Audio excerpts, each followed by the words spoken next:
All right, what's going on? I got some serious issues with these antennas that are attached to these TVs because how am I in the United States of America? How am I having an antenna attached to my TV? And this is supposed to be easy access, local TV. And for some reason, I can't get NBC on my TV. I can't get NBC on my TV. Like, how does that work out? Let's see if I can try to adjust some stuff on my camera to see if I can.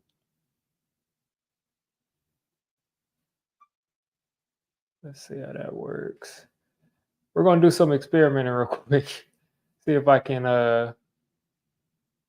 Yeah, I know I can get it through another way. It's just like I'm gonna be behind, and there's gonna be some issues.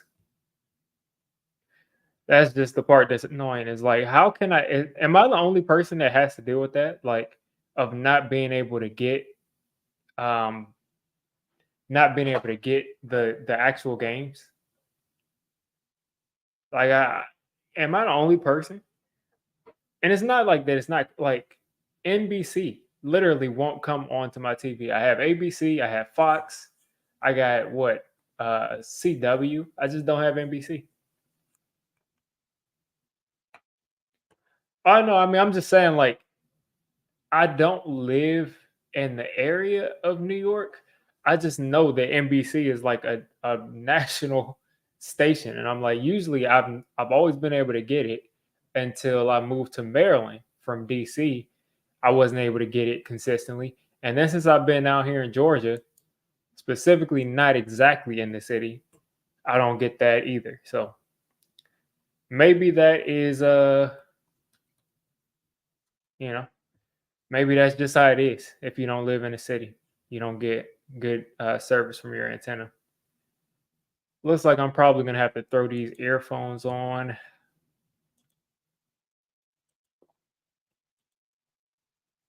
Let's see.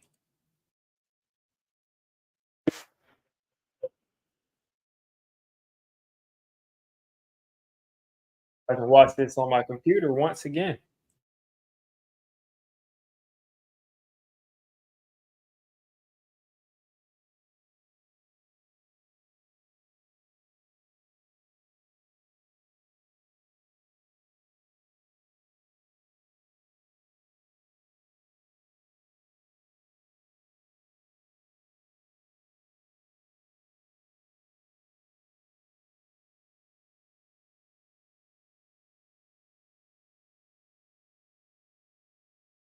It's just frustrating to it is just frustrating to not be able to get the game on TV ever.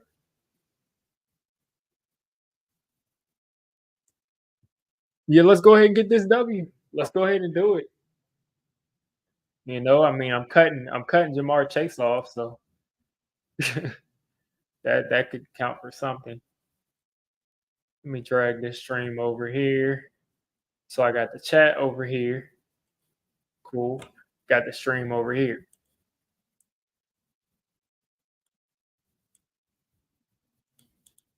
Let's see. Cool. Okay. That's how we're gonna do this. I was thinking like, oh, today I can relax. I can just get it on NBC, but never. All right, Joe Burrow and the pistol, dropping back, throwing it short. Nunez Roches is trying to catch Chase Brown, and Chase Brown is going to get about 3 or 4, go out of bounds there.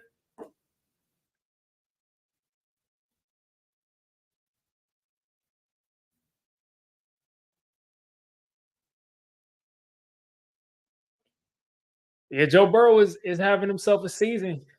12 touchdowns, 205 touchdowns last week. So I mean, that kind of shows you a lot of them came last week, but still, he's doing his thing. Yeah, Mets and Giants on at the same time is crazy. Burrow back there again by himself, throwing it short again to the running back.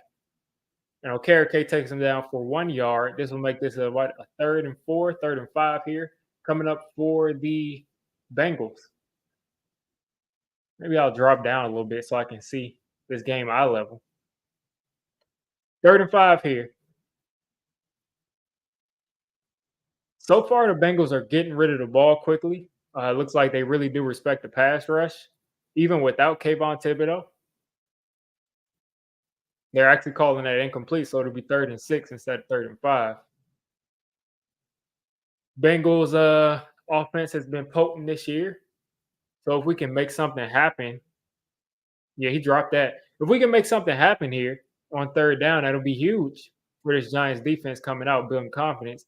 Adoree Jackson 1-on-1 against Jamar Chase. You got Deonte Banks 1-on-1 against T. Higgins. It looks like the Giants are probably going to leave those guys. And Joe Burrow's going to step up and pick up this 1st down. It was good coverage. Good coverage off the bat, but they just left the middle of the field wide open. You can't do that. You can't do that. Daniel Jones had his helmet on. Daniel Jones had his helmet on. He was like, I'm ready to go out there. Dexter Lawrence got a rush. Azeez Ojulari got a rush, but no one was in the middle of the field. No one was in the middle of the field. We cannot allow that. All right, handoff here to Chase Brown. Chase Brown is getting way too many yards. That's actually Zach Moss, not Chase Brown. But he picked up about way too many yards, about 4 or 5 yards there.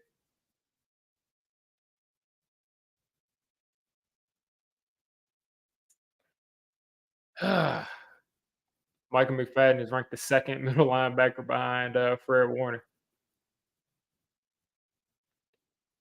That 3rd down is huge. All right, Joe Burrow back in the shotgun here on 2nd and 5. They're seeing if they can try to run this football, and you got T. Higgins catching this here on 2nd down, picking up a 1st down, 1-on-1 against Deonte Banks. T. Higgins was a target for us Giants fans. Ended up coming back to the Bengals. Good thing he fell down, or else Deonte Banks would have been giving up a huge play right there. Bank shouldn't be open on Sunday night, Deonte. The bank isn't supposed to be open today, especially not Sunday night. All right, Bengals still in the shotgun. They've been working a lot of the quick game. Joe Burrow's got some time. He's under pressure, and he'll throw this away. That time that pass rush came through for the Giants.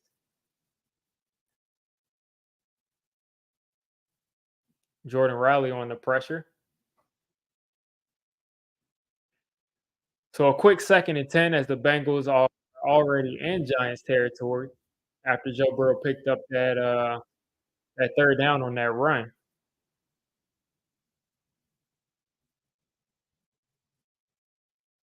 Giants defense got to stand up here. Jamar Chase in motion across the formation. Bengals still in the shotgun. 2 left, 2 right. Pass rush coming. Brian Burns is going to get him down. Well, let's go. Brian Burns is stepping up with Kayvon out, and this is what we want. I've been seeing Burns. I've been seeing Azeez winning their matchups, and they finally got through right there. There we go. That's exactly what we need. A nice little left arm stab, turn back inside, and getting Joe Burrow down to the ground. This is that pass rush I've been talking about. The Giants, I said it 2 weeks ago. I said it a week ago, I think. Giants got the best D-line in the league. And why is Brian Burns off the field right now?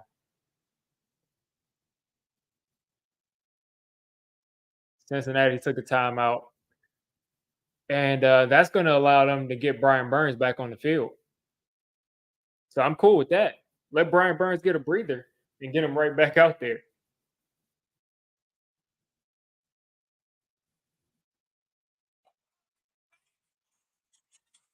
Ignore that. Yeah, so far, you know, looks like we got a nice little advantage in that defensive line. The Bengals definitely respect it. It's definitely affecting their game plan. And like I said, hopefully Brian Burns is going to get back out here on this 3rd and 18 and rush after Joe Burrow again after they took that time out, which I wouldn't have done if I was them. I mean, you got Brian Burns off the field, you got to take your chance. Isaiah Simmons out there in the slot. Deonte Banks lined up in the slot also. Or I think Isaiah Simmons might be playing a little linebacker. Joe Burrow taking off again, and he's going to pick up a first down and he's going to score. I can't believe it. I can't believe it. I mean,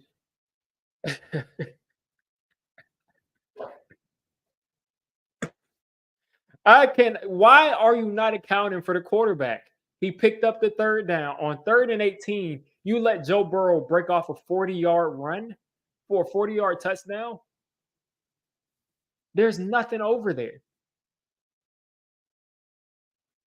There's nothing over there. How did and Isaiah Simmons can't chase Joe Burrow down?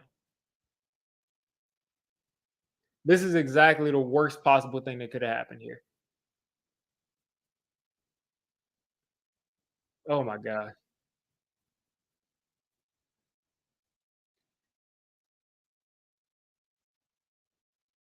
They just let Joe Burrow run 47 yards.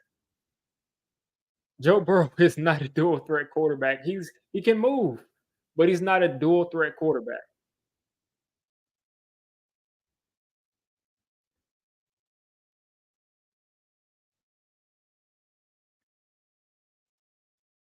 Like I cannot believe that you would allow that. Like that pass rush is coming through. We're winning there, and we can't stop the quarterback from running. Joe Burrow probably is at like what 60, 70 yards already running. Giants offense got to come out quick because again, this is an offense that is going to be difficult to stop. As you see right there, you got everybody covered, and Joe Burrows is going to take off. Ah, man. And then you play zone. Joe Burrow's going to pick apart the zone. You play man, those receivers are eventually going to start getting open. Every single possession counts. And that possession, we get a sack right there on second down.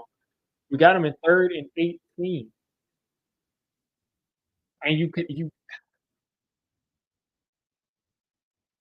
that's just not what you want. I mean, Joe Burrow has 57 rushing yards on the first drive. He must not have seen Burrow with the ball, which is inexcusable because he was running forward. Exactly. Like I don't get it. I don't understand how you don't account for the fact that he might take off when he just took off 2 plays earlier. Like he's not Lamar Jackson. He's not a guy that he's not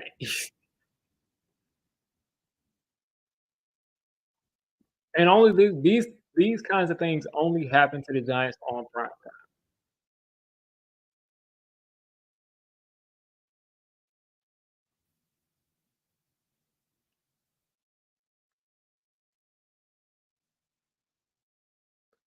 Like that's inexcusable.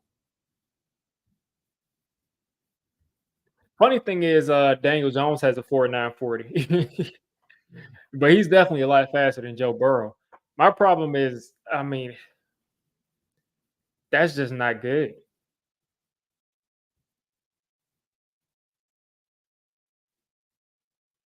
I mean, anybody in the I mean, not anybody, but a lot of people in the league, if you leave them that much space, I could have ran that touchdown and I'd at least got tackled at the 15 or 5.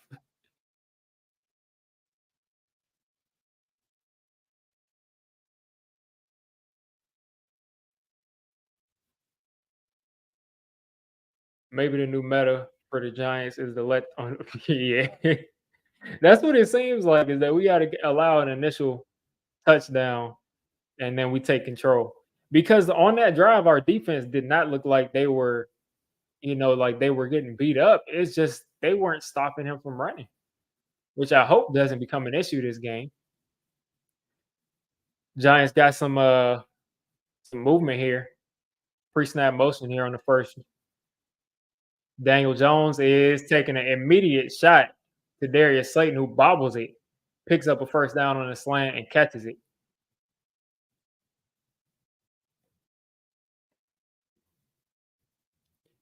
Yeah, Slayton on that initial catch almost dropped it. Was able to secure it though. All right. Second down, Giants back in the shotgun. Slayton's still on Hilton. Hyatt out there. And Daniel Jones overshot overshot that throw to Wandale on that out route. I don't know if he was trying to throw that away or just an inaccurate pass right there.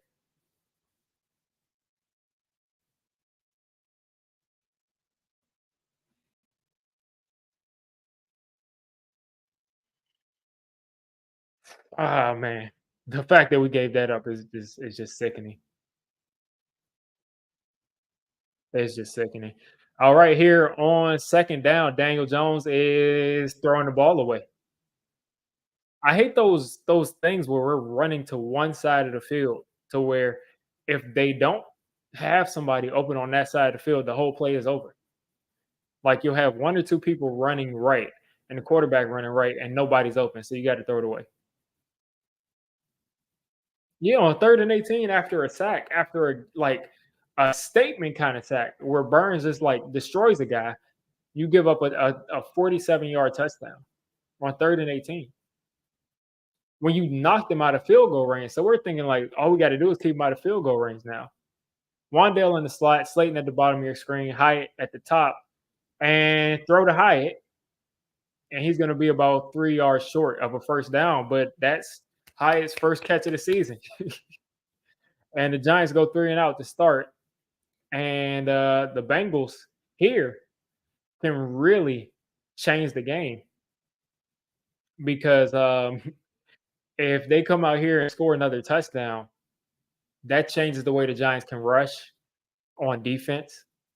That changes a lot of things. Yeah, I don't know why he expected Hyatt to make anything happen after the catch. That's not his game. But whatever. Hyatt got a catch. Guess that counts for something. And that looks like a horrible punt there. And the Giants have got to get this guy down. Got to get him down, and he'll go down inside the 17, and he got a flag on the field. Hopefully, this will go half the distance to the goal, holding on the Bengals. So yeah, the Bengals will start off at around the 9-yard line.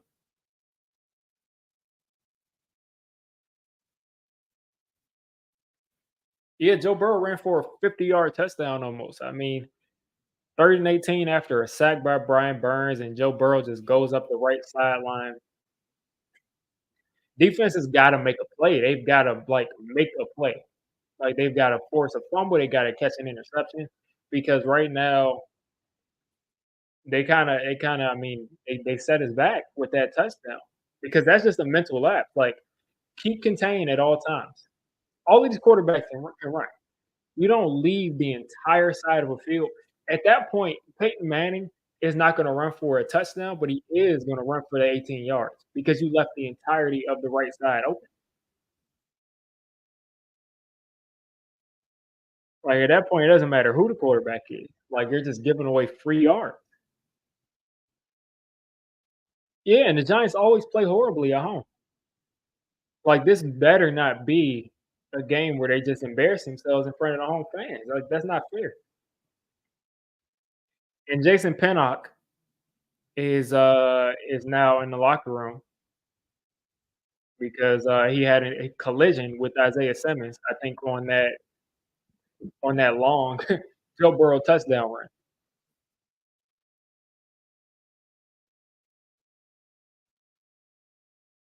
Not the best start on offense or defense so far, but the defense has another opportunity, get the ball back for the offense, and hopefully they can make something happen. But the Giants right now, at least on that first drive, it looks like they don't really look too confident. I don't know. Just from my opinion, they don't look too confident with Malik Neighbors missing. Um, we'll find out. We'll find out.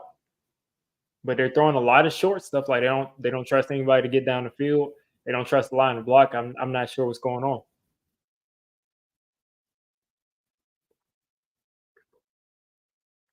And not one run on that last drive either.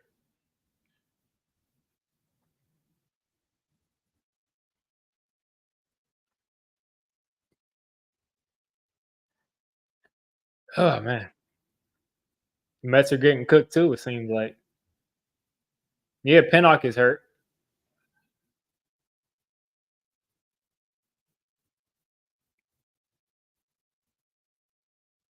Yeah, I'm thinking that's probably a bruise for Jason Pinnock's knee, but not a good look. Not a good guy to get hurt here. Handoff here to Zach Moss, who's gonna get. I think he went back a yard. Deontay Banks doing a good job in run support as always. Zach Moss here.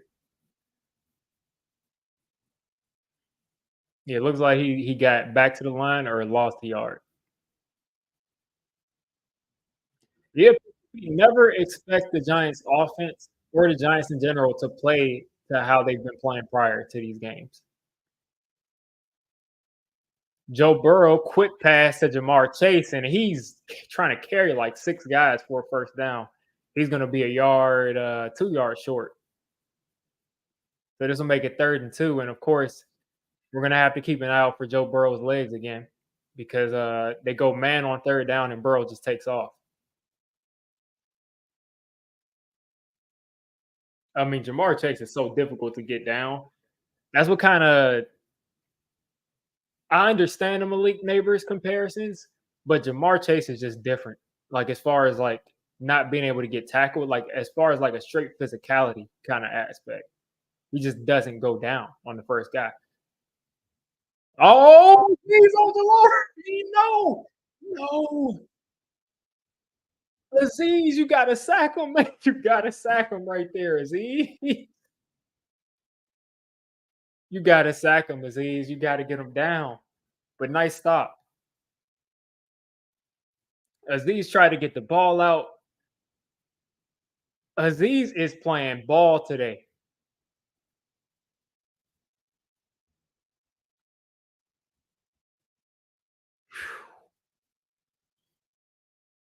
Yeah.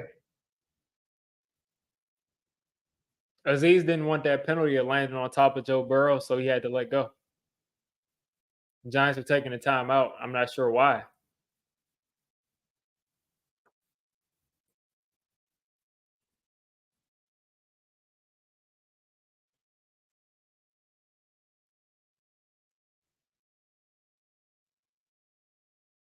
I don't know what Aziz was doing right there. He probably was scared of landing on him, but also I think he was just trying to get the ball. And I think Joe Burrow kind of pulled the ball away.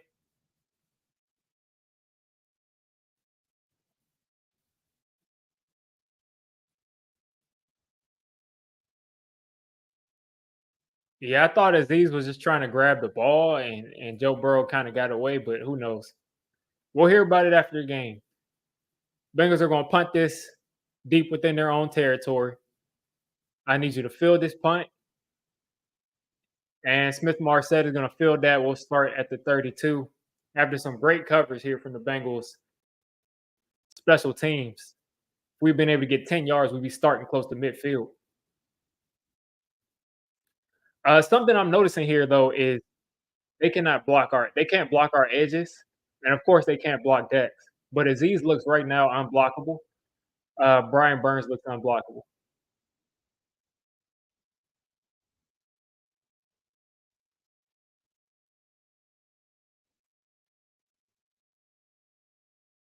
Like he just like there's been a couple times he hasn't been touched coming around the corner as he's Ojulari.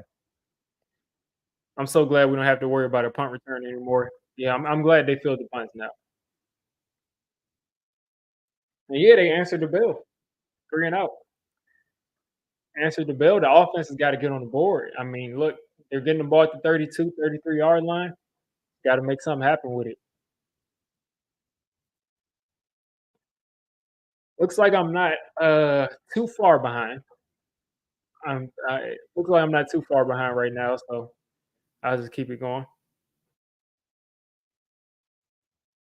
Said they overturned an interception from Justin Fields for a BS roughing the passer call. What is there? A game on now? Steelers? Yeah, Steelers played earlier. I guess you're talking about something that happened earlier.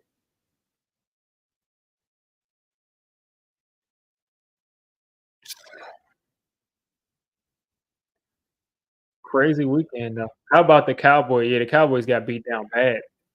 Dodgers already up 2-0 on the Mets. Yeah. Yeah. Yankees play tomorrow. Mets and Dodgers play again tomorrow. Crazy couple days for New York. But the Cowboys, I mean, I wanted the Lions to go ahead and kick that field goal to make it 50-9, but ended up being 47-9. The Lions, I mean, they did whatever they wanted. They pretty much did like whatever they wanted.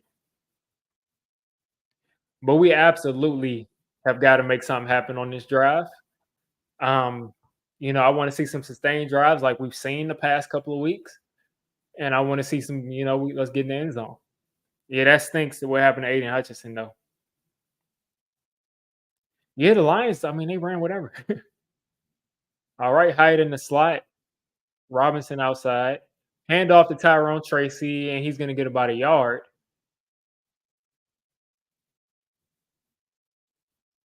BJ Hill. Every week we play against a Giants former defensive tackle. That was like the worst trade we made. BJ Hill for Billy Price.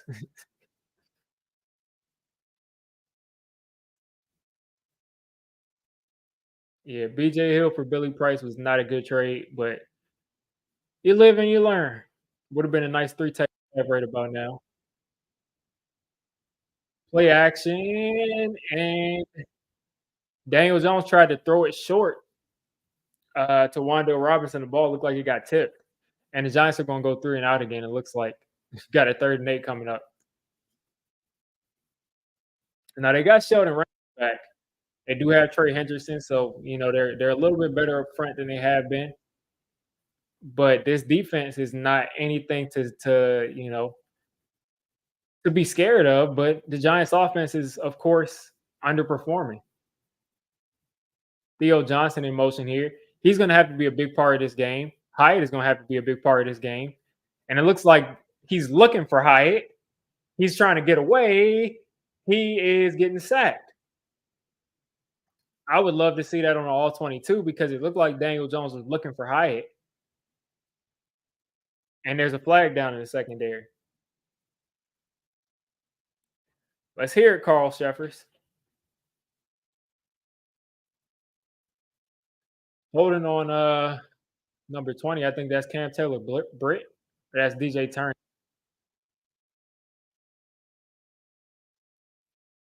So who was holding? He was holding Slayton.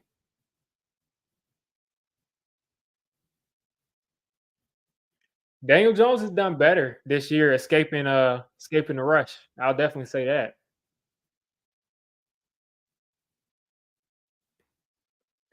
All right, so the Giants get a 1st and 10 at the 40. Wandale in motion. He's catching this pass across. Wandale's got a little space, and he ends up running into his own guys and going down after about 7. That'll count as a pass.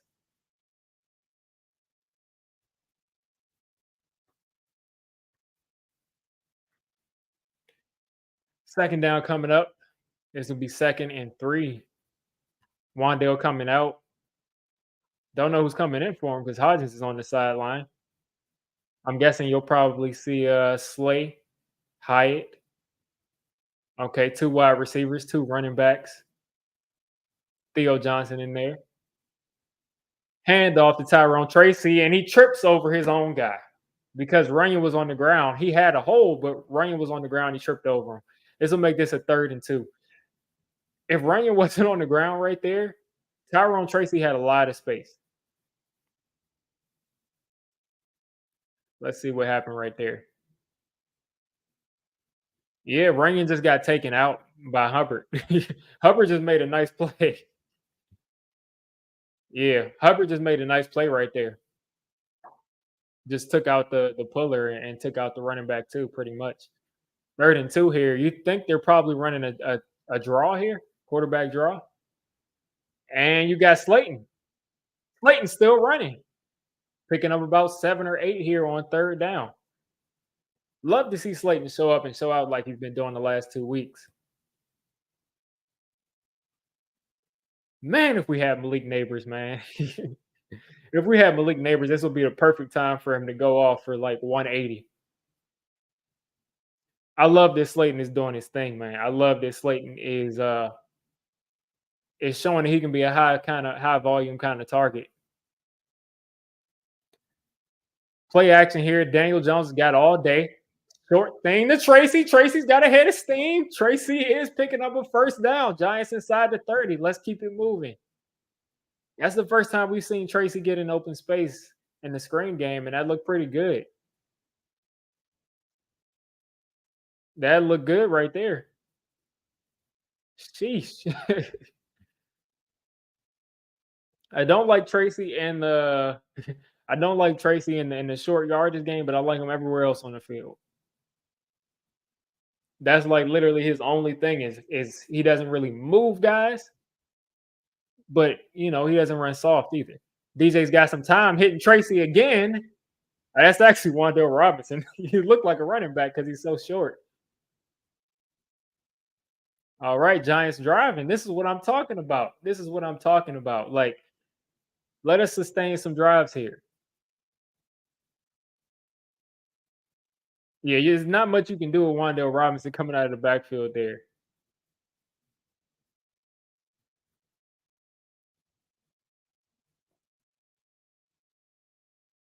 All right, Giants inside the 15 here. Probably going to get a handoff. Play action here. Daniel Jones is about to throw an interception. That was a horrible decision there. Got his hand hit. No reason to throw that up like that. No reason to throw that up like that. No reason to throw that like that, man. No reason to force that. Prime time Daniel Jones every time. Every time.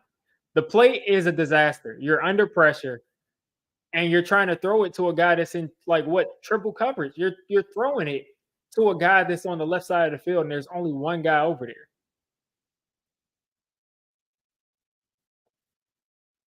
Like sometimes you got to take the sack. Sometimes you got to take the sack.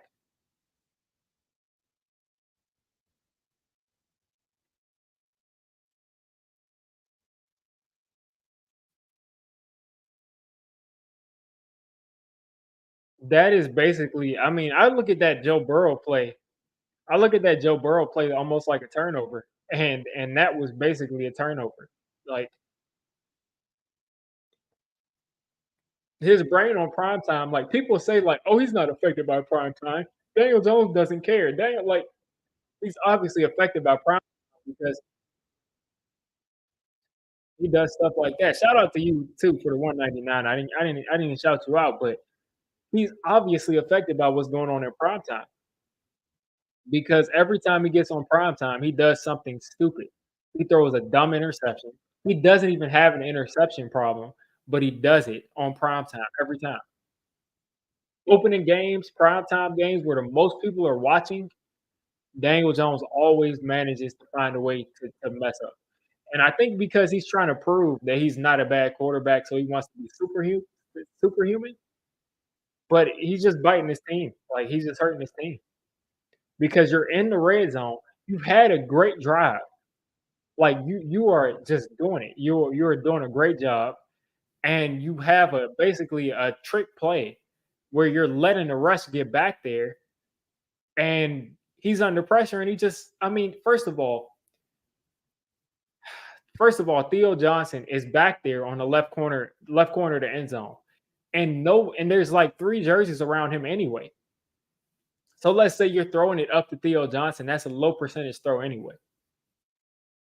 Just take the sack, throw it out of bounds, or go to anybody else but the guy that has like 4 or 5 jerseys in his area.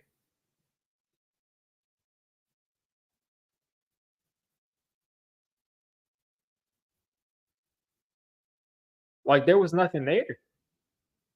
There was like absolutely nothing there. Now we got this offense.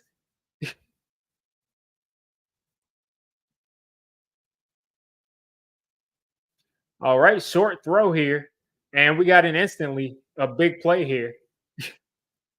Instant first down. The Bengals are already at the 40. And this is how you go down 14 to nothing. When your defense has played well for the most part, besides 2 or 3 plays, and your offense has played well for the most part besides 2 or 3 plays.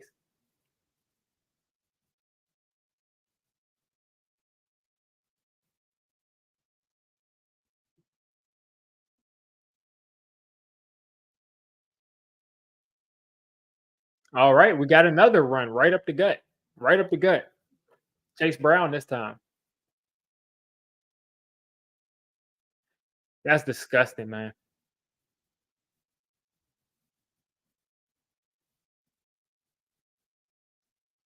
It's disgusting, man.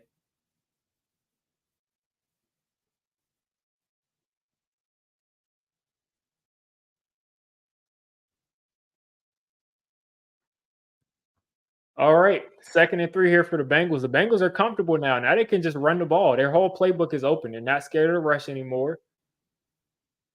Here we go. Joe Burrow's got whoa! Ball got tipped. Ball got tipped, and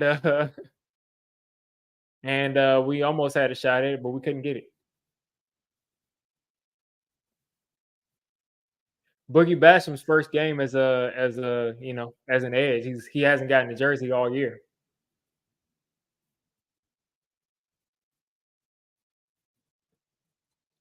3rd and 3 here for the Bengals and Joe Burrow. They're spreading it out. Deontay Banks lined up outside. The Giants going zone here this time on 3rd down. Got to figure out a way to get off the field. And Deontay Banks, one-on-one against T. Higgins in zone, isn't able to stop it.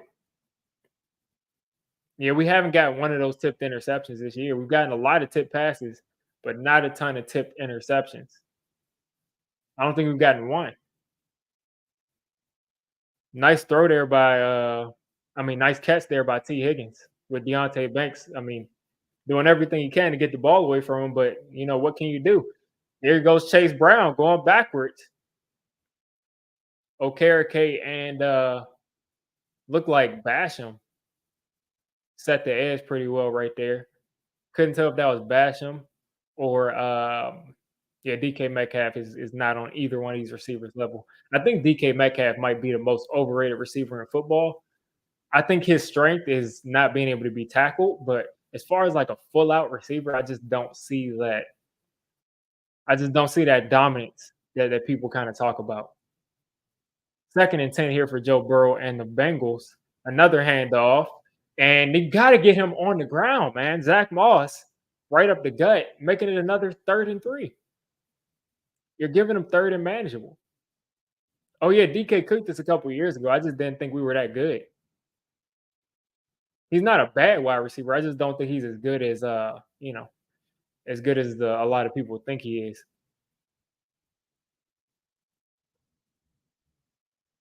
3rd and 3. T. Higgins against Deontay Banks again. Drew Phillips in the slot. And Brian Burns. I don't know why they decided to take the ball out of Joe Burrow's hand on 3rd down. He's converted time and time again here. And the Bengals are going backwards, and the Giants are going to get the ball back. The Giants defense saves. The Giants defense has saved Daniel Jones here.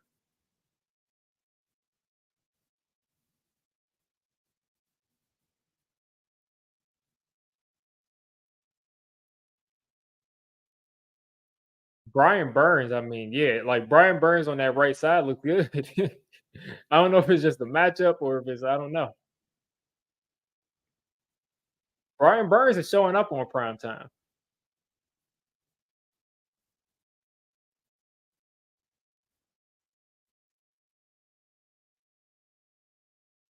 Brian Burns so far got what two tackles for loss, a pressure. Azeez Ojulari's got a couple pressures. The defensive line is looking really good. My problem is, the offense and the fact that they allowed Joe Burrow to run for 50 yards is ridiculous. Let's see. Daniel Jones, 6 for 10, 62 yards and interceptions so far. So was he throwing it away 2 or 3 times? I mean, he's having a bunch of these first halves, which is showing that David was putting together some really nice first couple of drives. He's starting most of these games off with high completion percentages, or if you take away drops or throwaways, they're high completion percentages, and it just kind of falls off. So Daniel Jones got to step it up here. Yeah, I mean, let's hope that we get Danny Dimes. It's like Giants fans are just think about it. You buy a ticket to MetLife Stadium, you pay for that, you drive there, you pay for parking, you're there at night. You got to go to work tomorrow morning. Some people won't because of the holiday, but some people do. And this is the product that you have to see. And the game isn't even close to over. We're just getting started. But I'm saying if he continues to play like that on that play, that's not what the fans deserve. That's not what the fans deserve. So Daniel Jones got to step it up right here. I think he can, and I think hopefully he will. Hopefully he will because that was a solid drive right there. You just got to capitalize because let's see. I mean, down in the red zone, you got to have at least three. Got to have at least three. You get $200 tickets, 250, 300. I mean, even if you spend 90 on a ticket, it's like we don't have a win in front of the home crowd. When's the last time Daniel Jones has gone out in front of the home crowd and won? I was there last year for the Commanders with Tyrod Taylor got out there and won. But when is the last time Daniel Jones got a home win? I don't even know when that was. Maybe early last year against the Cardinals, maybe. I don't know. But the Cardinals, I felt like we were at Arizona. Bengals kicker. Giants will get this ball at the 14. Got to do it again. Got to do it again. You say this game is being called completely different from the last few. Uh,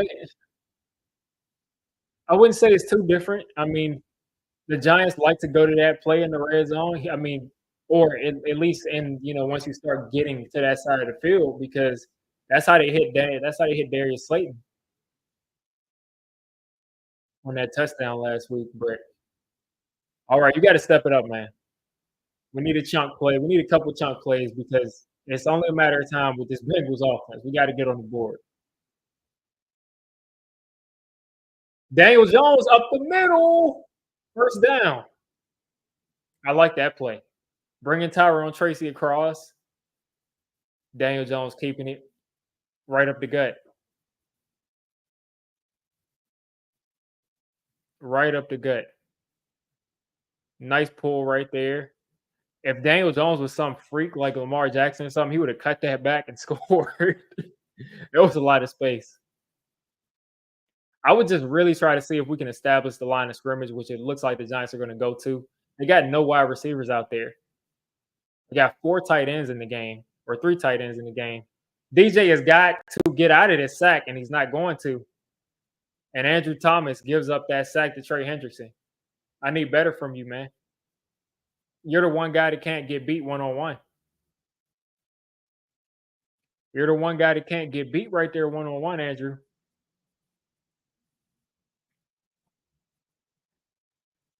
Like AT, man, you can't.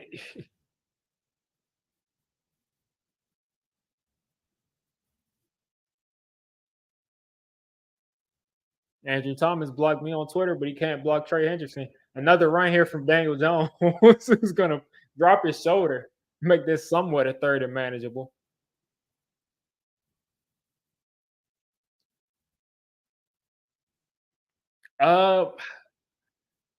Yeah, they're definitely not just playing as well as they usually do, but I mean they're not playing horribly. They've given up a couple pressures, but it hasn't been anything horrible. I mean, I need them to keep doing what they've been doing, but 3rd and 8 here coming up. Theo Johnson in motion. Wandale in the slot. Darius Slayton in the game. Hyatt in the game. Got decent pass protection here. DJ's taking a shot. You got to. Oh my God. This dude, DJ. Oh my God. How many times? How many times? How many times? How many times are we going to miss these plays? How many times are we going to miss these plays, Daniel? How many times we got a guy wide open? He's wide. Daniel Jones is 2 for like 90 this season on deep balls. Daniel Jones is like 2 for 90 on deep balls this year. I cannot believe this. This dude, like,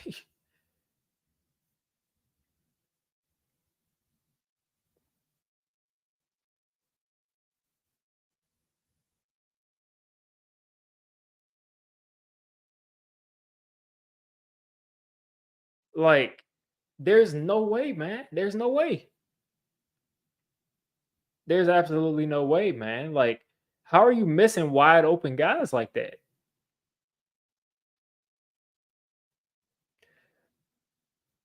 I don't care where pressure was. You have to be. This is the NFL. This is the NFL. Like, this is the NFL. You have to hit guys that are wide open. Like, if you're telling me you can only throw it if you're not under pressure, I mean, you can't play quarterback in the NFL.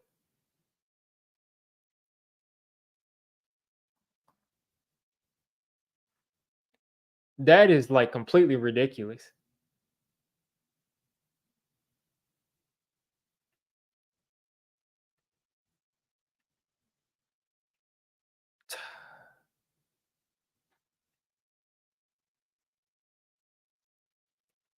Yes, I'm watching the game. All right, yeah, y'all gonna make excuses. We can just miss deep throws all the time because there's pressure.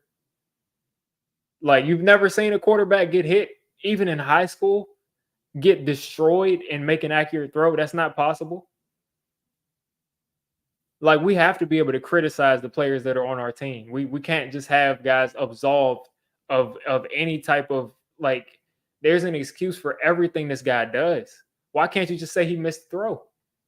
You don't have to say he's a bad player because he missed the throw, but he did miss the throw. Like, point blank period, he missed the throw.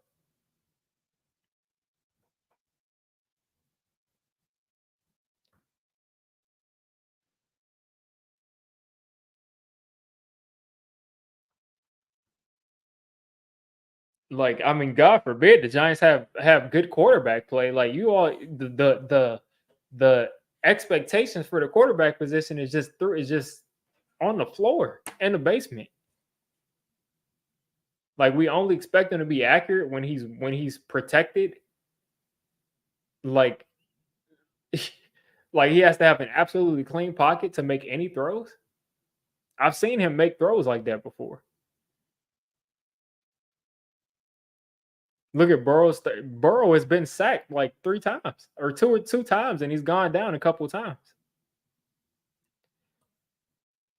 Alexander, that's not a. It's an over route. It's an overthrow. It's not a timing route. It's an over route. You're coming up with brand new excuses for the guy. It's not a timing route. It was an over route. There, of course, every route is somewhat timed, but he threw that. He missed the throw. Like, yeah, by that logic, like, I'm just gonna throw it to a spot every single. Like, he missed the throw. It wasn't a timing route. It was an over route. He saw him and he threw it. He was under pressure and he missed the throw, but he still has to make that throw.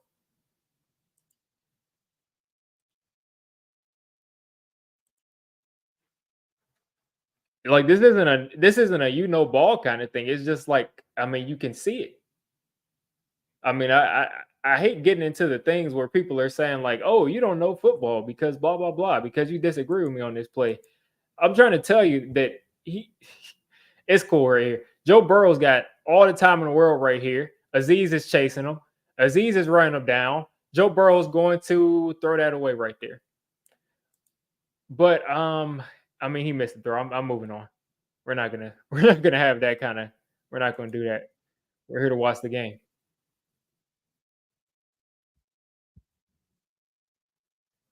Refs are throwing a flag saying it's grounding. Looked like Burrow was in the pocket and the ball didn't get back to the line.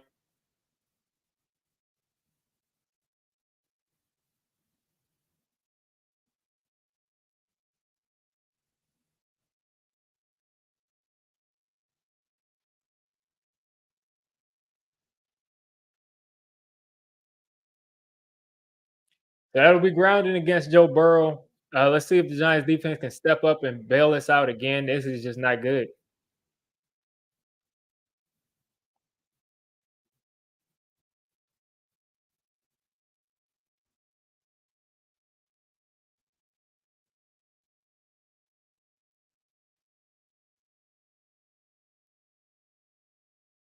It's if you Alexander, if you don't criticize a play, look at DJ Davidson, get him down on the ground, man. But if you don't, you literally said criticism. You don't. No one should avoid criticism. Eh, no one should ever avoid criticism. There's nobody that should avoid criticism. That's the thing. Like no one should be avoiding criticism. The interception was definitely his fault. If his hand didn't get hit, if you saw Theo Johnson in the back of the end zone, he wasn't open. So it's not like he was throwing to an open guy. It wasn't a good play. But I mean, if you have your opinion, I mean, you saw me here last week. I was singing his praises. When he plays well, I'm going to give him props. Well, I don't know about all of us because all of us aren't going to give him his props. But I'm going to give him his props when he plays well. But when he does things that are not good, I'm going to call it out. When he does things that are good, I'm going to say he played well. And there's a percentage of the fan base that when I say he plays well and I give him props, they're like, "Oh, you're flip flopping." No, I'm announcing what he's doing as it's going on. Notice you didn't hear me say anything like Daniel Jones is the worst player in the league. You didn't hear any of that stuff. Smith Marset here on the punt return is going to go down after he tries to break out of it. The Bengals special teams are playing completely out of their minds, and Smith Marset is hurt.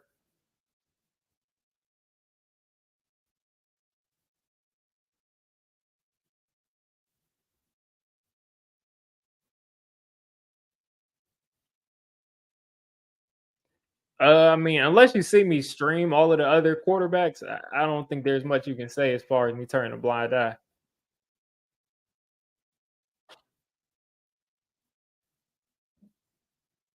But here we are, back at it. The Giants have got another opportunity on offense, right inside.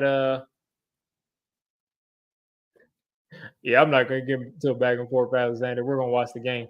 Hand off here to Eric Gray, who's going to get about a yard and a half.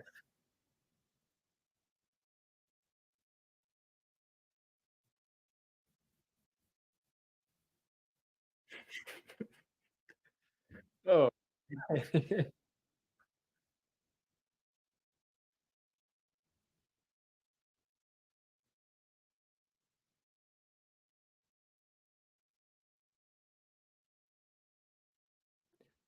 Chris Collinsworth is talking about the Bengals defense having issues, and the Bengals defense hasn't given up any points.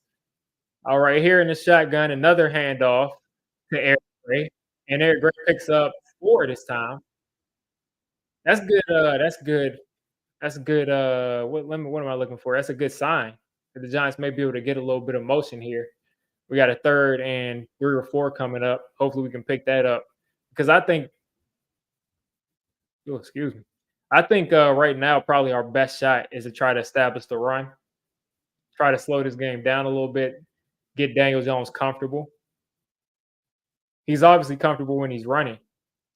Got Hyatt in the slot here. Wandale at the top of your screen. Daniel Jones has got some time, and he's going to take off. He should pick up this first down easily, and took a big hit right there.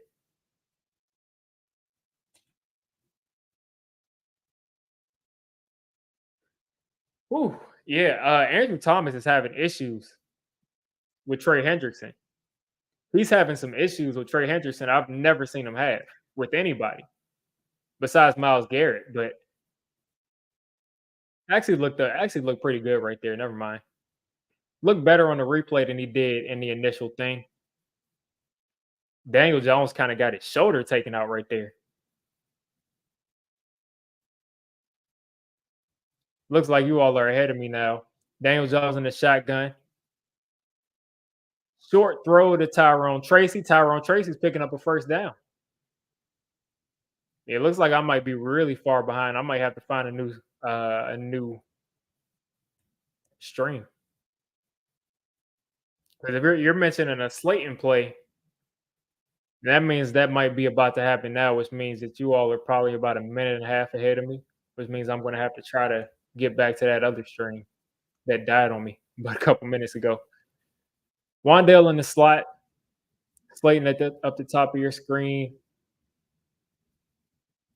DJ's got time again. He's taking a shot and couldn't connect right there with Slayton.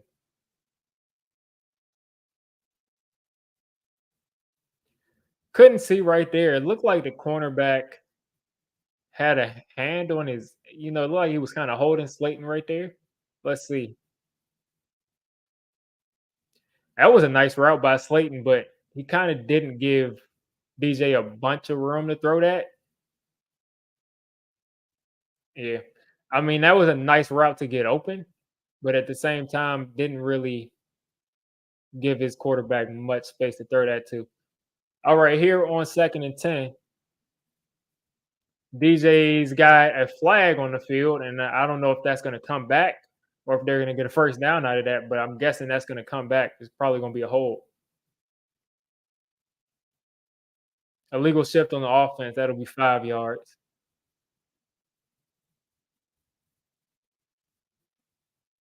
Yeah, he does have to start sliding. Um, yeah, it looks like I'm 2 to 3 plays behind. Okay. See if I can.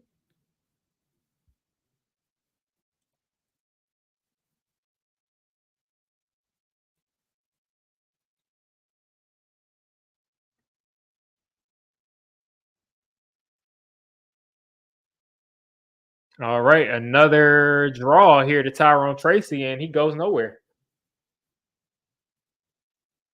So this will make this a 3rd and what, like 15?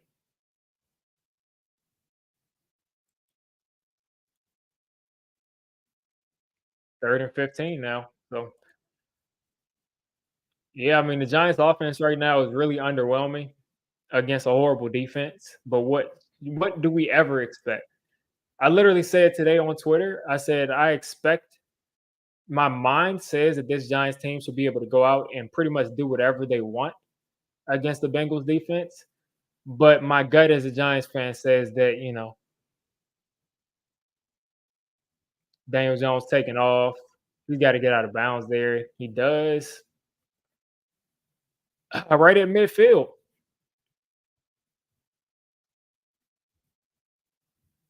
I mean, the Bengals defense is like putting on a clinic. They're just playing soft coverage, and we can't do anything about it. And you got to think this is probably a Malik Neighbors issue because Slayton can probably beat man coverage. Maybe can't beat zone coverage as well. Wandale Robinson, I expect to do better here. But I mean, Dable's got to come up with something to be able to get through this zone because right now they're just playing really soft coverage, and we can't really do much there. Yeah, that's not even Gillen. That's the backup, and the backup is playing pretty well.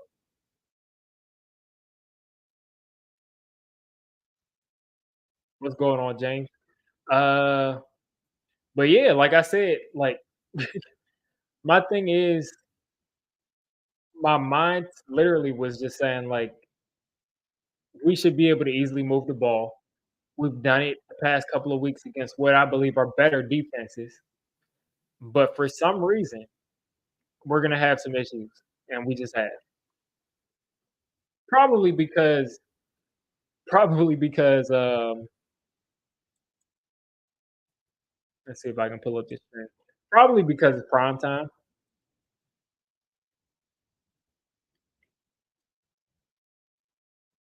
Yeah, my initial stream that was on time is just out of commission. It's just all out of commission here. It stinks.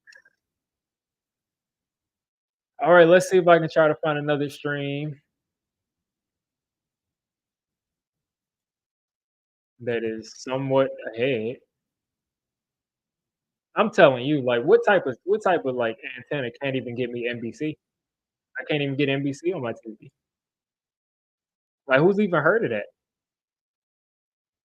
Now Imma just let these 2 streams run until I can get something. So it looks like this stream I just clicked on is like 3 seconds ahead of where I was before. And that is okay. I'm not gonna say any of these sites out loud because I don't want to get my stream taken down.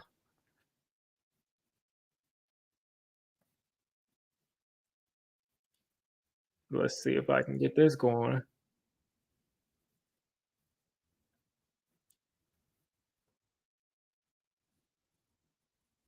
That's not there. That's behind. Like that's what I'm saying. But like, why can't my antenna pick up NBC? I like out of all the things, my antenna can't pick up NBC. Even if I paid for a Sunday ticket or paid for any of these things, I wouldn't be able to get a game that should be on regular TV. That like should be easy to get. And right now, I'm like hearing like 3 streams of Chris Collinsworth's annoying voice in my ear. And we got Joe Burrow under center. Hand off here to Chase Brown, who runs over Okereke for a couple yards.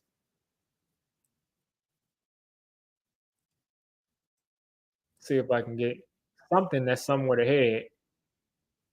502. Okay, I found a stream in Spanish. I'll go with it. I'll go with it. I'll go with it. I found a stream in Spanish. We're gonna rock out Telemundo.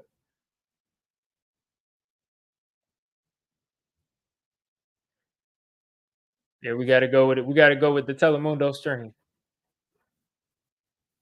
T. Higgins here.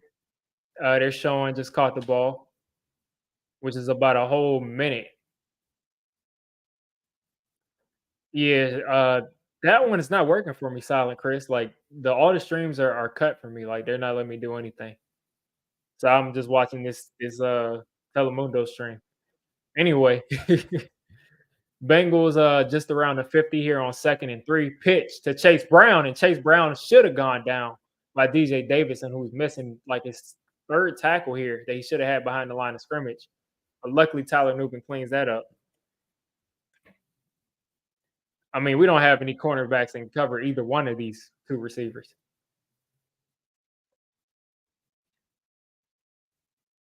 All right. They even have a different scoreboard for the stream in Spanish. It's like 3 dash.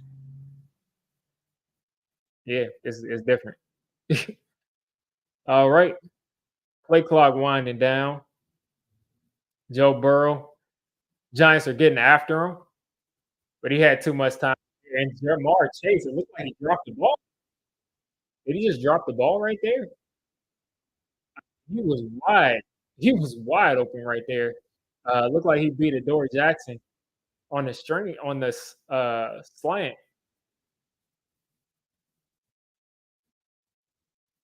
The Giants right now aren't rushing the same way they were because they're not trying to let Joe Burrow, jump out the window again for 50 yards. Yeah, it looks like I'm caught up. I'm watching this. I'm watching the stream in Spanish, but as far as in English goes, who knows?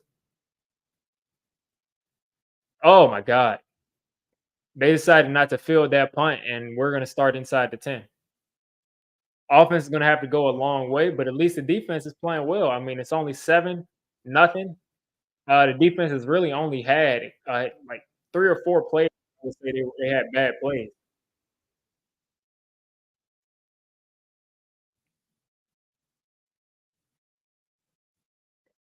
but Slayton's arm definitely got grabbed right there on that deep shot.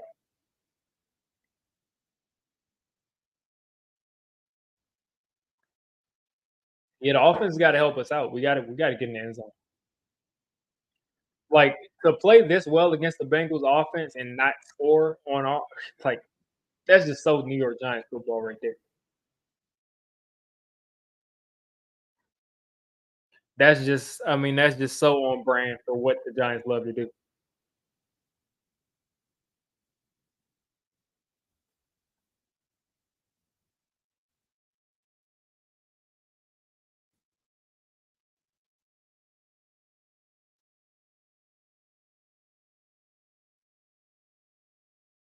It's only a matter of time before they hit their stride, and we have to be up before they hit their stride.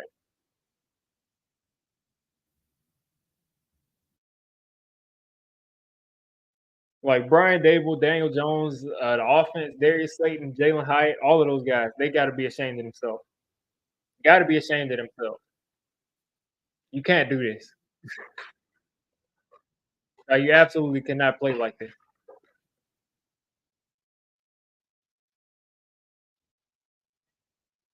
Because how many times do we have? We got 3 minutes left in the second quarter. We're not getting any points. End of the second quarter in a primetime game. Let's just hope we don't turn it over.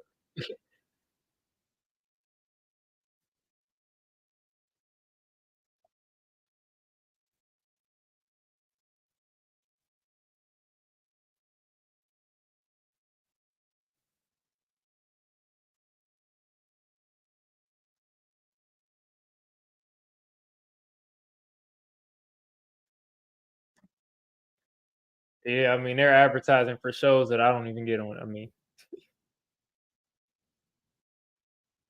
like I said, I mean I don't have high expectations here for what happens at the end of second quarters because the Giants have been like horrible at that for a long time.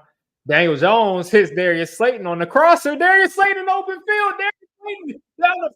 Oh my God! They're gonna call a back. They're gonna call a block in the back. Are you kidding me?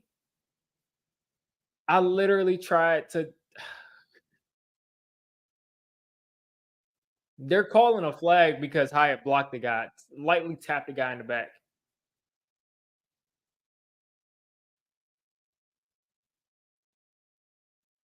Ineligible player downfield. You got to be kidding me.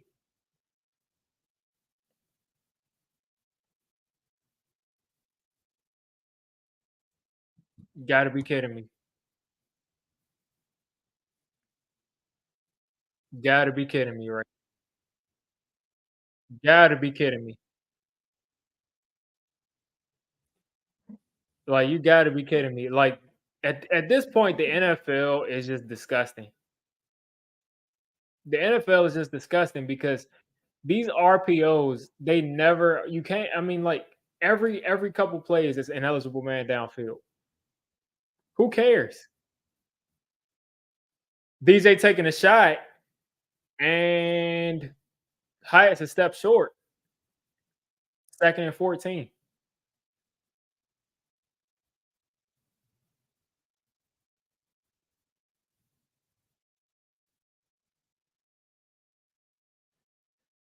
Andrew Thomas looking like he's settling in, still getting bullied a little bit on that bull rush, but looks like he's settling in a little bit more.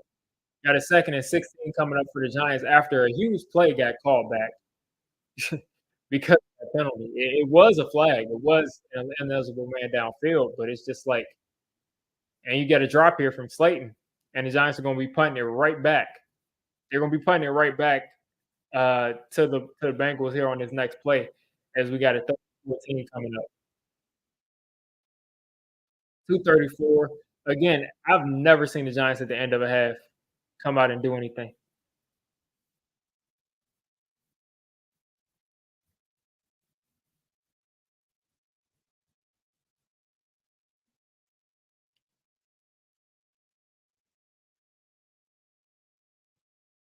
3rd and 14. Daniel Jones back there. It looks like they're going to go max protect. Giants have done absolutely nothing on offense. He's got to get rid of it. He's throwing it short to Tyrone Tracy. Tracy's going to make a guy miss, and the Giants are off 5 yards short, and they will punt. Just got to hope that we don't allow any points at the end of this half. Our defense is literally, I mean, doing is the best they can. The Bengals offense has 7 points.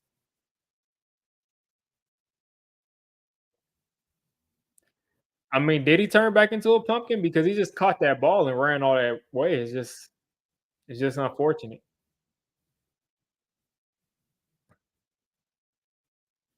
Just unfortunate that they call that back. It's like it's just unfortunate.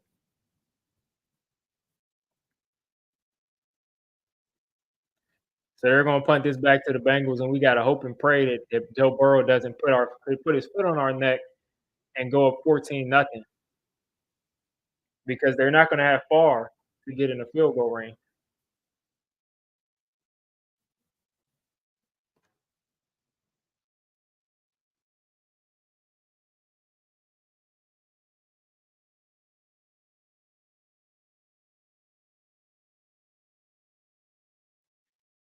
Andrew Thomas, I mean, he's been kind of battling out with Trey Hendrickson, but that ineligible man downfield, I mean, it stinks. It stinks. Hurts us a lot. They pay hard earned money just to see no offense. I went to a game, they had less than 100 yards. Time to play. I think he's joking about DeVito. I don't think he's serious about DeVito. Especially because DeVito's our third string quarterback. It's not like he's gonna touch the field unless there's a disaster. And he's inactive too, so but let's see if they are. Yeah, I mean, I would hate to pay hard earned money, like big money to go to that stadium and spend money in that stadium and yeah, that would make me very angry. Like that would make me angry. If I paid big money to see a product like what they're putting out today and what they put out a lot of times at home for the Giants, I would be disgusted. I would probably be booing. Yeah, no touchdowns. It's like this is your home crowd. This is the people who support you, and it's like Daniel Jones, I guess, is I don't know. He's a different quarterback at home.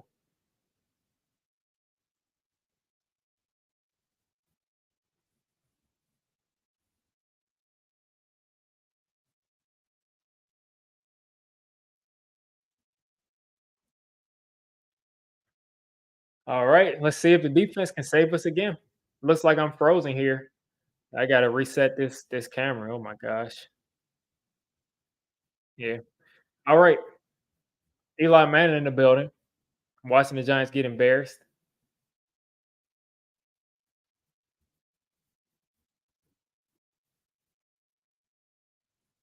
All right, another punt here from the Giants. This time he kind of out punted the coverage, and they gotta get him down right here.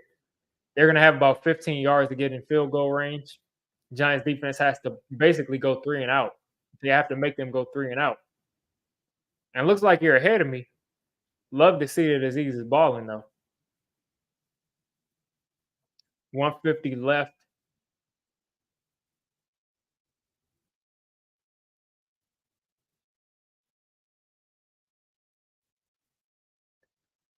All right, 150 left in the second quarter. Aziz is after Joe Burrow, and he's going to get him down. Nice sack by Aziz Ojolari. He has been in the backfield all day. He's been in the backfield all day long.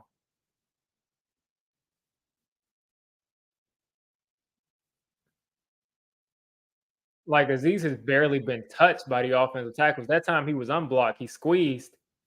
I think Joe Burrow, I don't know if that was a throwing play or a run play, but either way, a nice tackle for a loss by Aziz.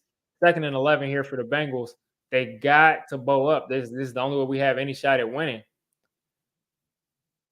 Joe Burrow is going to throw it across the middle to a guy's name that I don't remember.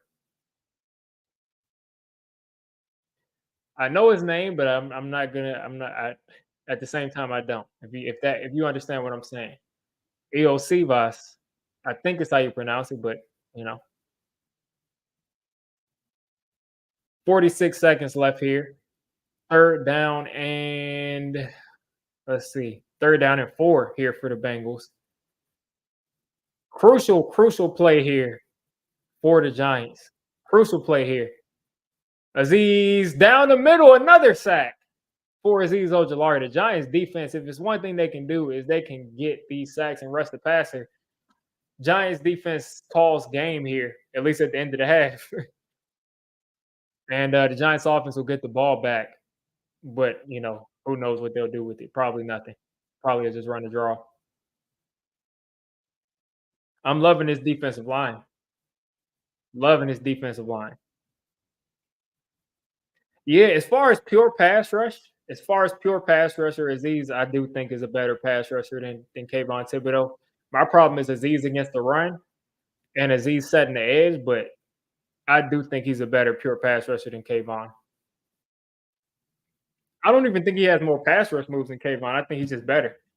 I think Kayvon has more moves, but Aziz is probably just better at getting the edge.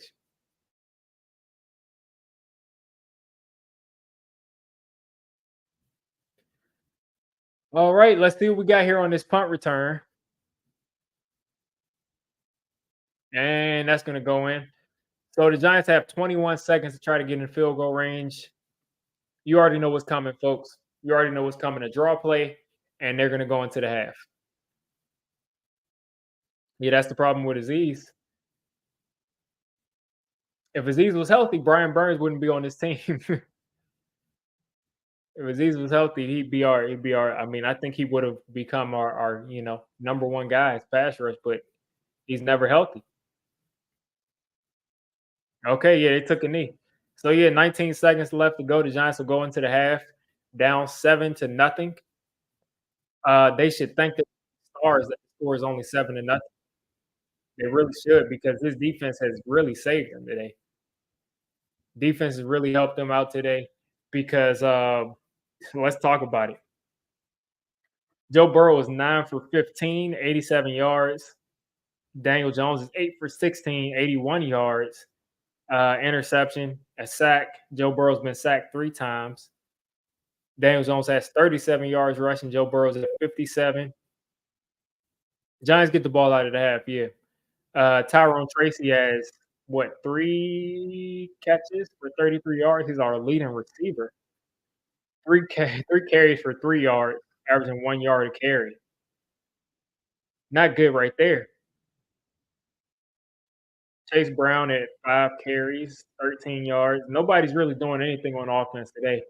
This is not supposed to be a defensive game, at least on their side. This is like the worst defense in football, and the Giants are making them look like the '85 Bears, and it always happens. Whenever anybody needs to step up on defense, it's always against the Giants. It's always against the Giants. I remember the Saints had like a historically horrible defense. Historically horrible defense. And we went against the Saints, and we could not do anything. We couldn't throw it, we couldn't run it, couldn't do anything. I mean, I remember we went into Dallas a couple weeks ago, and they had the worst run defense in the league, and they just continued. They had that same thing. Couple. They had that same bad run defense today. Gave up. Well, let's see. How many yards rushing did they give up today? 184 rushing yards today. 184 rushing yards today, and Giants couldn't get 20 rushing yards against the Cowboys. So it's just something about it. Like every single time we're in a situation where we're supposed to take advantage of a weakness that's our strength, we never do it. Mets are definitely getting whooped. What's the score? 6-0 right now. The Mets aren't looking too good. Mets ain't looking too good. Luckily, I'm not a Mets fan, but they're not looking too good. You can't blame the defense at all. Can't blame the defense at all. Yeah, I wouldn't say Andrew Thomas is getting like worked or anything. I wouldn't say he's playing horribly, but of course, you want to see him play a little bit better. But Trey Hendrickson's a good player. But the All-Pro Andrew Thomas, I know doesn't really give up pressure to anybody. I hadn't seen that until Myles Garrett. We'll see.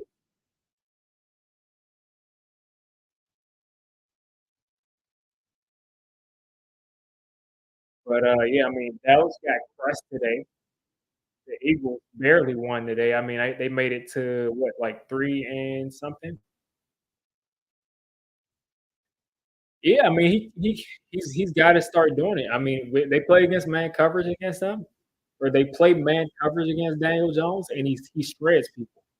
They play zone, he kinda pump fakes, he's gotta get a little bit more comfortable, but he's gonna have the whole second half. He's gonna get the ball out of the half.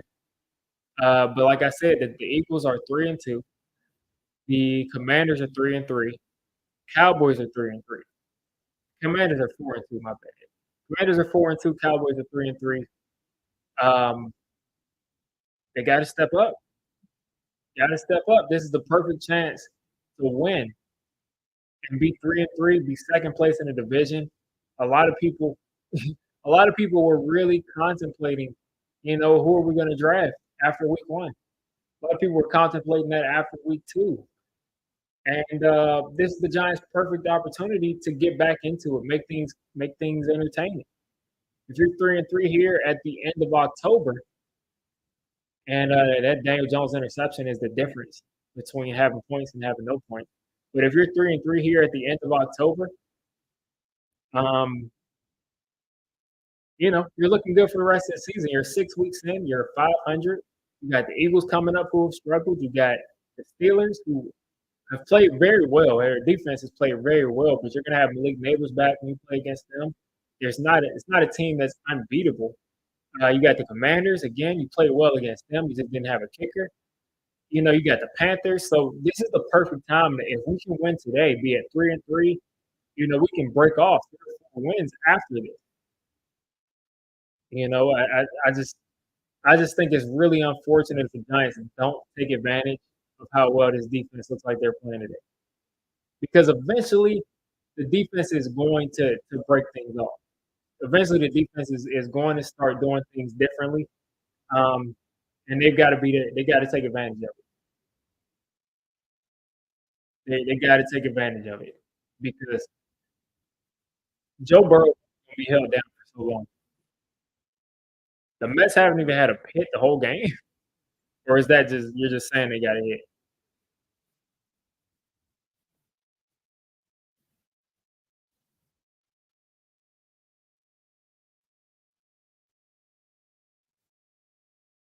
There's a fine line between drinking wine and smoking grapes. That's the first hit they got today. That's nuts. That's nuts, man. Dodgers been hitting all day. Is Aziz better than Tibbs? I don't think he's a better football player than him, but I do think he's a better pass rusher. Pure pass rusher, I think is your best guy besides Burns. The Bengals are taking away the rush lanes and short passing game. So far, it's been a GG. Yeah. Um, I haven't been able to pay enough attention to see what kind of runs they're running. But if they can go back to do well, I think that's what the Giants do well. It looks like they've been running a lot of pin and pull, so that's been working for them. The Bengals have just kind of been, you know, they kind of been doing their thing. Yeah, Joe Burrow's been under pressure. I mean, he's a better quarterback, but so far, both teams, as far as both offenses, and like in a 50-foot view, both teams have played around the same. Both offenses have been underwhelming. Both offenses have had drops, miscues on both sides. The difference is the Giants defense broke down on one play to Joe Burrow, and the Bengals defense broke down on one play to Darius Slayton, but Andrew Thomas was 5 yards downfield. So that's the difference. Andrew Thomas penalty, Daniel Jones interception is the difference in this game. But other than that, the teams have played identically almost.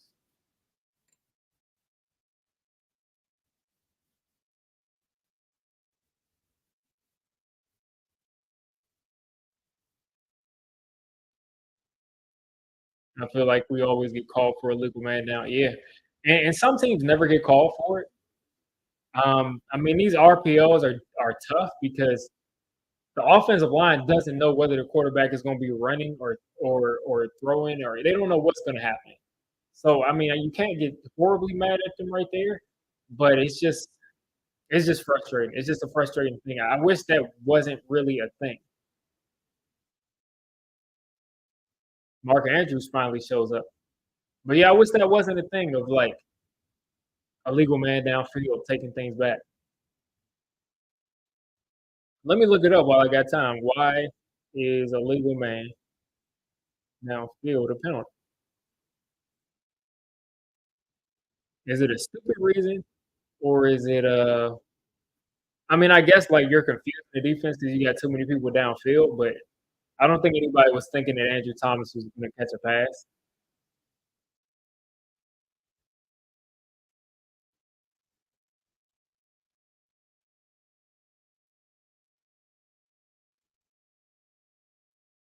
Let's see.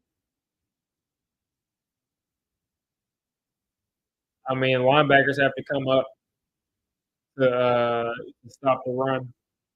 I mean, you said because if it was a penalty, an O lineman can always slip for a check down. Yeah, those guys aren't eligible receivers. Um, what I'm seeing is that it would cause linebackers to have to come up, which would just clear everything out. But I mean, it is what it is. This is unfortunate that we got that play call back.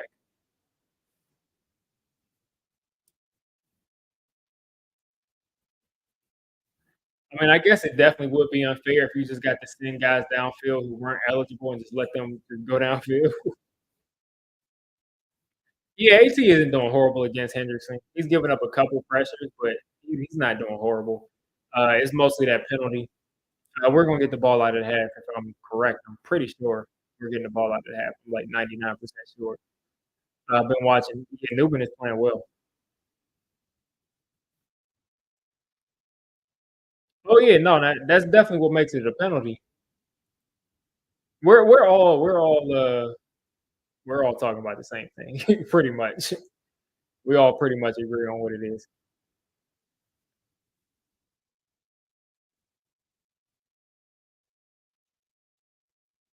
Yeah. Yeah, imagine you could just throw to anybody on the field. Like, imagine you could just, like imagine, like, Eric Flowers being able to catch the ball, like, him just getting whooped and then just saying, "Oh, I just got whooped, so I can just turn around and catch the ball and try to run." That would be funny. The rest picked up the flag with an eligible man downfield on the Cowboys.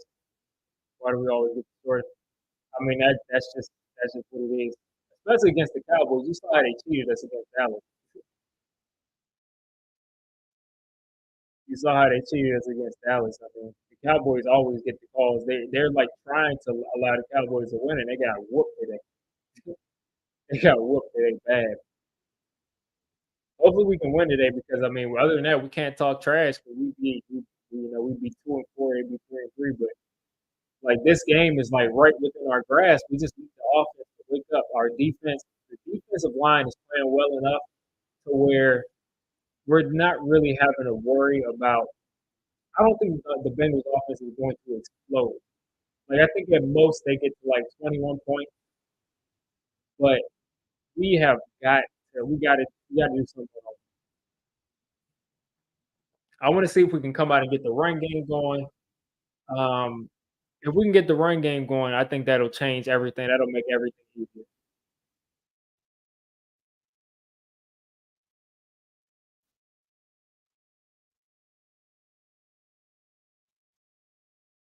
We don't get to the playoffs without Saquon in 2022. You mean?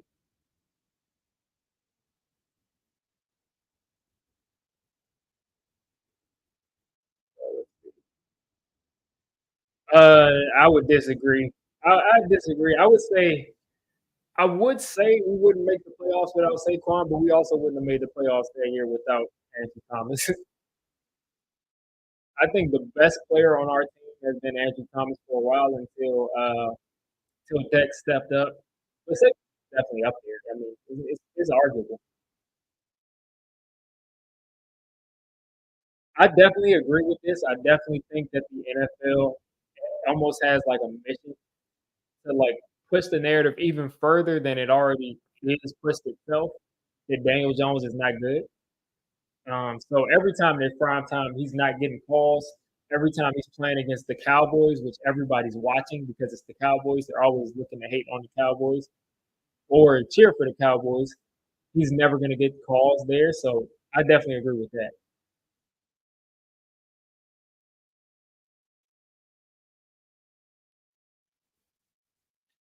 Yeah, I think this team has what it takes. If they play like how they've been playing the last couple of weeks, I do think this team has what it takes to try to squeeze into that wild card discussion.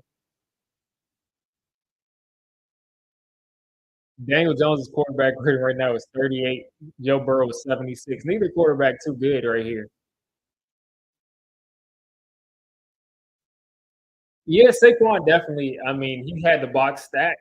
It'd be interesting to see how he would look with Malik Neighbors, but as you see, like he's got Devontae Smith and AJ Brown, and when they come to shut him down like they did today, he didn't look too good. Not to say he's a bad player, but easier to shut down a running back than mostly any other position. Yeah, I need 8 to step up, man. Like I feel like you should already have 150 and a touchdown by now, DJ. I really feel like you could have had 150 and a touchdown by now.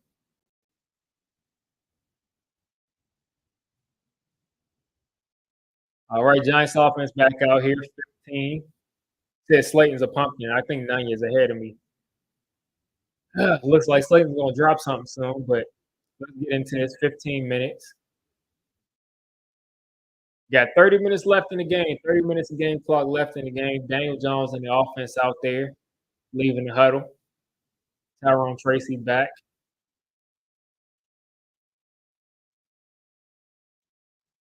Daniel Jones under center. Play action. He's got time. He's stepping into his throw, and Slayton drops the ball. I mean, we can't keep having these drops. We can't keep having these drops. And I can complain about missed throws from Daniel Jones, but these receivers cannot. They cannot because they've dropped way too many accurate throws this year. Way too many accurate throws this year.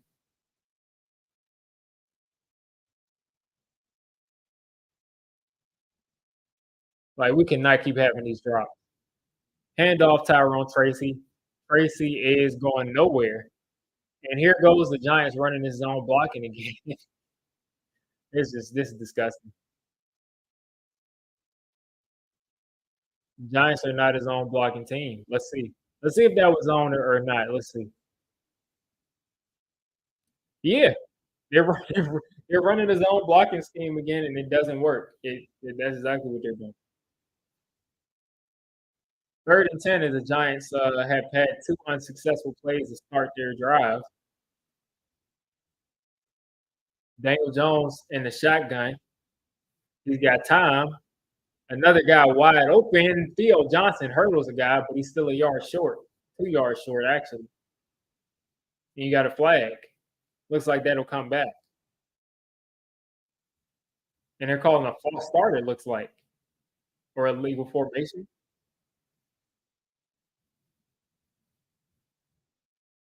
Illegal formation.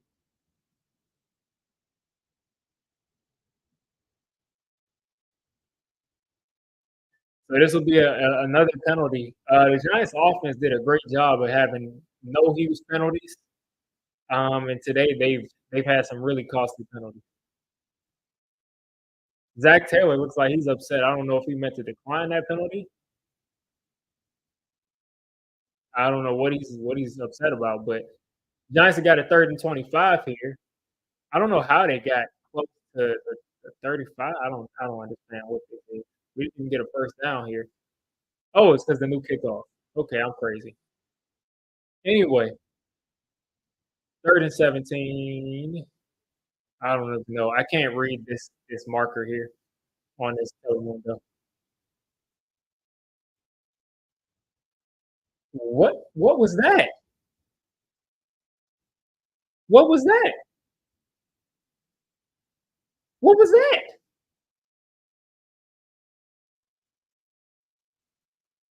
Who's that? I'm so confused because I heard the referee say that, yeah, if he threw that ball sooner, it's a first down, but I heard the referee say it was third down. But anyway, we just gave the ball to the Bengals in field goal position. I wouldn't have gone for it on fourth down there. Hand off here to Zach Moss, who's gonna go down. Luckily, because we got a freak named Dexter Lawrence on our team. But I don't agree with going for it right there. I don't agree with going for it right there.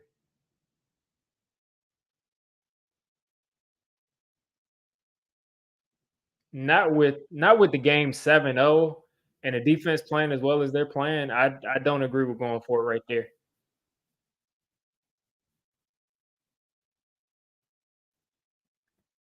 Second down here. Joe Burrow hitting the Jamar Chase wide open. Looks like he was one on one against it looks like Jason Pinnock or Cordell Flott. One on one with Deontay, one on one with Joe. One on one with Jamar Chase. Gives up a first and 10. Saying let's go. Looks like you all are ahead. I gotta put my computer screen down. I can't get spoiled. First and 10 here. Looks like the Giants defense is gonna save us, but let's see how. All right. Hand off to Giants got the ball back. He fumbled the ball like 3 yards forward. Micah McFadden just fell right on it. Luckily, I mean, the Giants defense has bailed us out. The Giants defense just bailed us out there.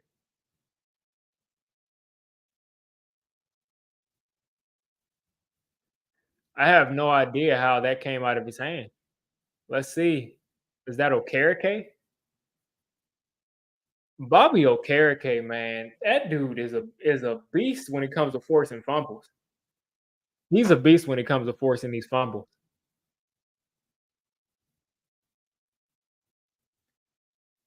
I mean, how many fumbles has Bobby Okereke forced since he's gotten here? It's had to be at least like 8 or 9. So the Giants, I mean, they go for it on fourth down there. They don't get it, and they get the ball right back, helping Dable out, helping Daniel Jones out, helping all these guys out. But yeah, nice play there by Bobby. Hyatt is a myth. $40 million quarterback expecting to, yeah, I mean, I need him. I need a touchdown drive right here. We need it. We need it. Like in the worst way. We need a touchdown drive.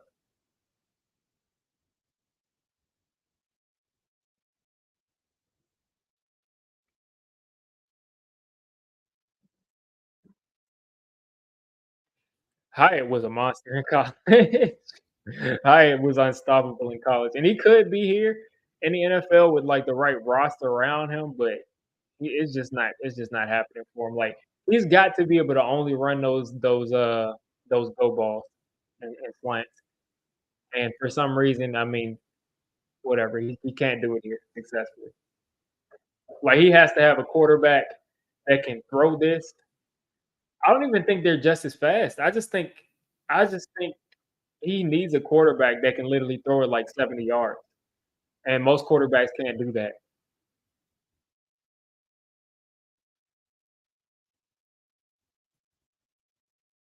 Because I think like the equivalent to being able to throw that deep ball to Hyatt as much as he did in college is being able to wait longer for him to get open.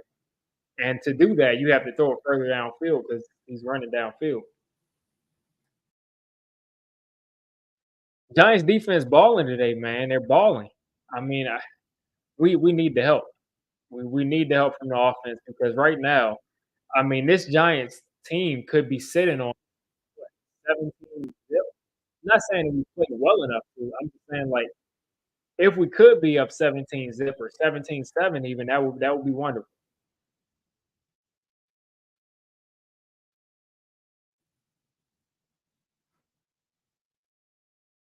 Brian Thomas Jr. was sort of I think Brian Thomas Jr. can actually run the full route tree though. That's the difference. And he's bigger, stronger at the line of scrimmage. Can yeah, I think that's a completely different kind of character, but similar in college, I guess, as far as like routes and the way they were used. But I think Brian Thomas Jr. is a completely different animal. There we go. Tyrone Tracy up the middle. That's what I'm saying. Establish the run. Establish the run. Yeah, Brian Thomas Jr., like I said, is stronger, can actually run routes. Uh, you know, I think a much better prospect. Another handoff to Tracy. Look at that. That's called pass interference, ref. He threw the ball to Slayton, and the guy literally pushed Slayton into the ball. There's no way that's not pass interference. There's no way that's not pass interference.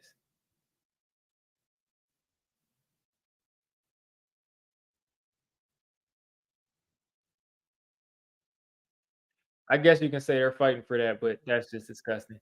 All right. Daniel Jones is going to run the sneak here, and the Giants will pick up his first down. That sneak hasn't really been a problem for Daniel Jones over his career.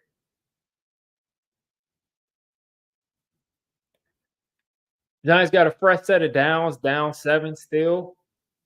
Nobody has really done anything on offense since the first quarter, since Joe Burrow broke off that big run.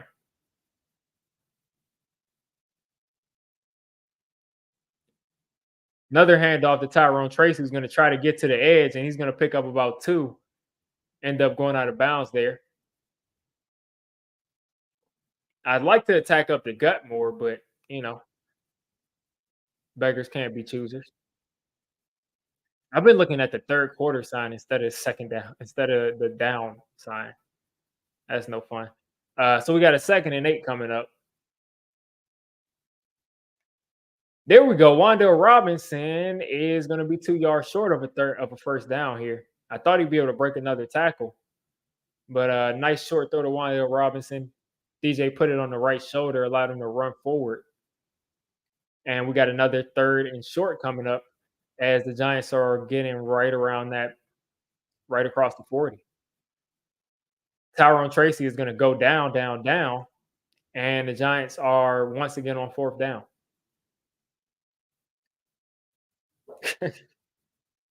I mean, I don't know, man. Like, I don't even know, like, if I can be mad at Dable.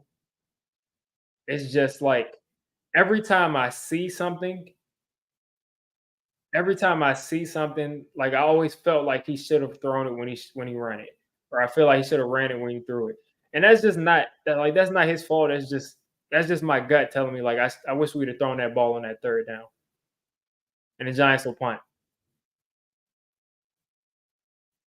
That's what I'm saying. They keep trying to go to these like. I just feel like he should have thrown the ball there on 3rd and 2. I mean,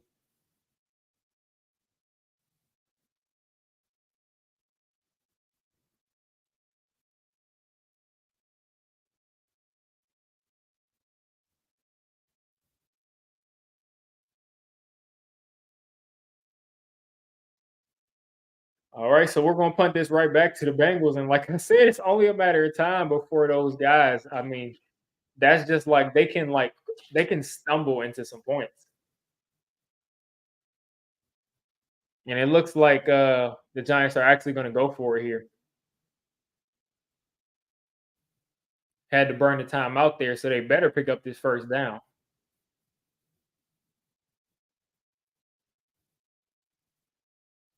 3 wide receivers, safeties look like they're pretty deep. Daniel Jones pitching it to Tyrone Tracy, who picks it up. Nice run by Tyrone Tracy to pick that first down up. Speed option action. Speed option action. Yeah, NCAA football right there. They can run block well. They just are they're good at power run. They're good at power runs. They're good at duo. They're good at pin and pull. They're not good at zone blocking at all. They're horrible, horrible zone blocking team. And we go right back to the zone blocking.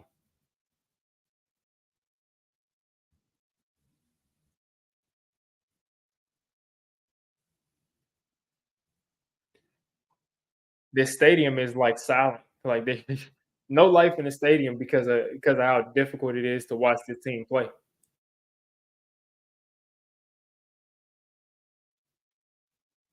2nd and 8.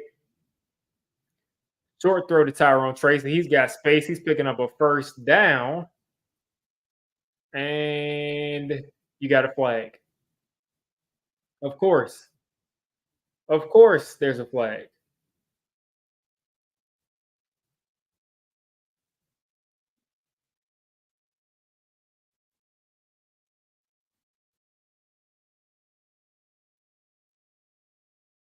All right, first down. No foul there. All right. So a fresh set of downs. The Giants are kind of moving the ball the best they have since that drive where DJ threw the interception right around midfield. 9 plays, 35 yards, 340 something off the clock. Back in the shotgun. One safety deep for the Bengals. Eric Gray with some space. Eric Gray, if he would have broken that tackle, he would have had a lot of room, but nice run there. Picking up about 5. 2nd down coming up.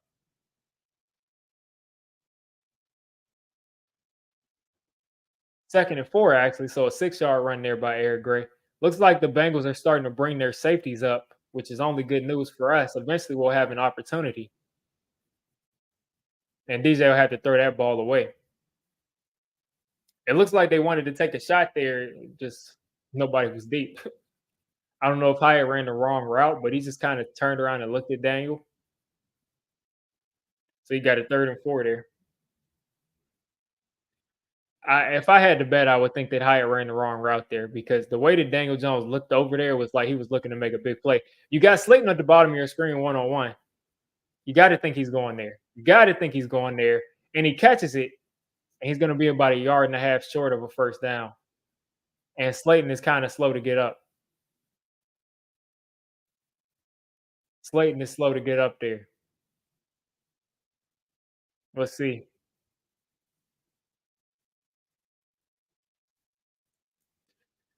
Giants are staying on the field here on 4th down, 4th and 1.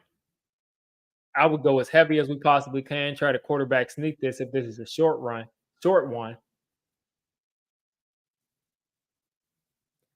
This is a long one, so I would let's see what they got in their playbook. Hopefully, we can pick this up. Hodgins in the game. Handoff to Tracy, and Tracy picks it up. No issue. Tracy has come up with some clutch clutch runs here on this drive on 4th down. Let's see. They brought Hodgins in. Nice cut by Tracy to pick up that first down. Nice cut by Tracy because if he doesn't make that cut, he's going back. He's going backwards. All right, Giants converting twice on 4th down here. Daniel Jones taking off. Please, I'm gonna need you to start sliding, buddy. I'm gonna need you to start sliding, Daniel. Do you not know how to slide? Do you not know how to slide?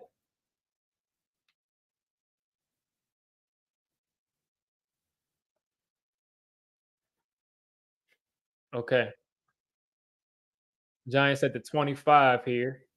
Finally back at the edge of the red zone. Hand off to Tracy.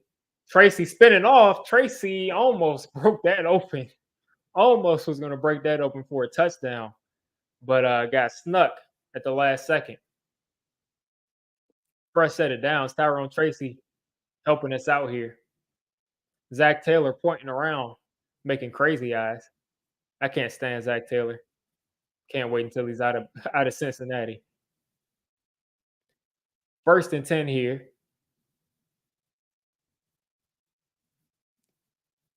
Taking a shot to Slayton, and there we go. And Slayton is hurt. Oh, we cannot afford. We cannot afford to lose Slayton right here. But he did draw the pass interference, but we cannot afford to lose Slay right here. Finally drew a pass interference here on this deep ball. He definitely was interfered with. Hopefully Slay is okay.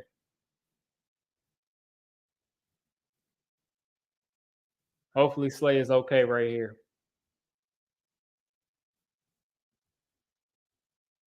They're bringing in the Zudu here as the extra offensive lineman.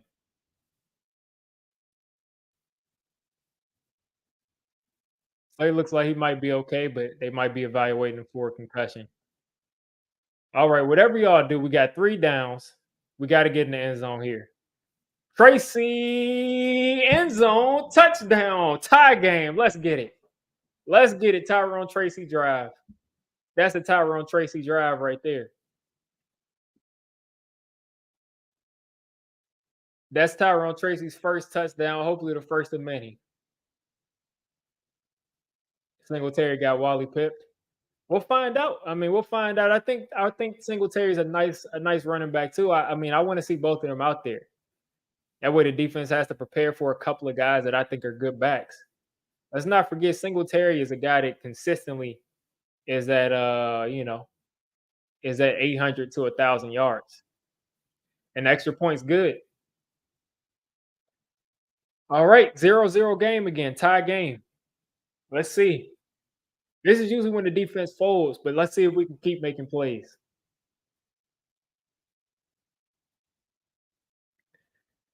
Oh man, please, please hold on and win this game.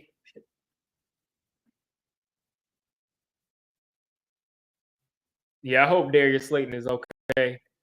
Um, but yeah, they're probably going to evaluate him for a concussion.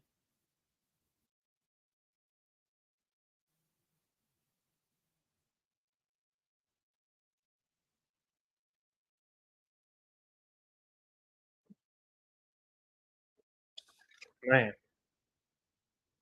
said Tracy's going to the play to the Pro Bowl to play video games and flag football.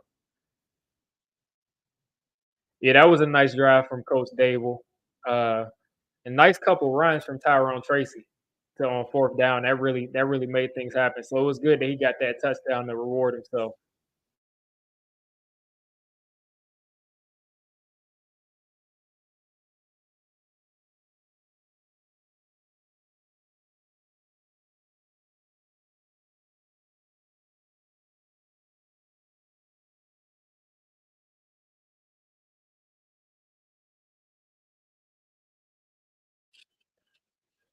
You got to think if Slay doesn't come back, probably Isaiah Hodgins takes that role of you know being a guy that can run those short routes.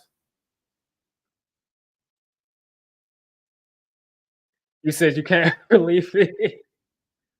I mean, listen, man, it works, and you're not upset. It doesn't work, you're upset. But that first try, I mean, I didn't agree with that either. Especially like our first drive. I understand he wants to grab the momentum, but that's our first drive.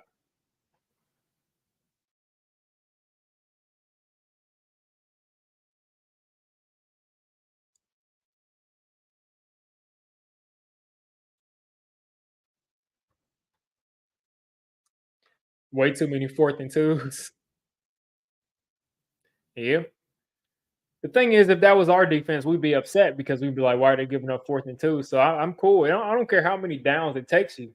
If you score a touchdown, I'm cool with that. Dodgers still up 6-0 on the Mets, top of the seventh. Yeah, the Mets are doesn't like they're making a comeback anytime soon.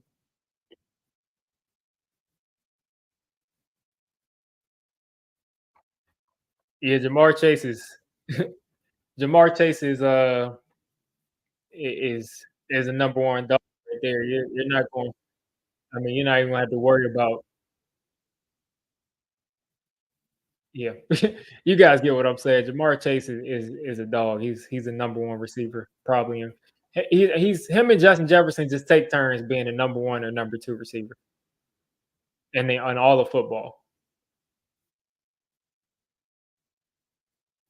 Yeah, Cordell Flight. I mean, listen, Flight and Jamar Chase was in school at the same time, so maybe he knows him, but he's doing pretty well in man coverage right here.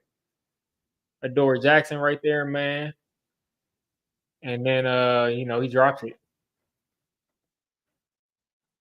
But yeah, we got to keep our foot on their note. We got to keep our foot on their necks. We got to keep our foot on their necks here.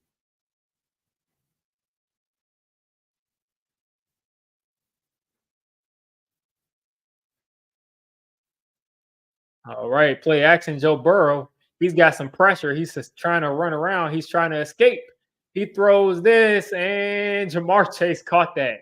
And this is what I'm talking about, people. Every once in a while, Jamar Chase is just going to make a play like that, or T. Higgins is going to make a play like that, where it's like it was decent coverage. Joe Burrow's running around. You think you probably did something good, and all of a sudden he makes a ridiculous catch. That like I don't think y'all realize how nice that catch was, man. Like that's what I mean. That's why that 7 that we scored was so important because they're gonna make a play like that 2, 3 times a game.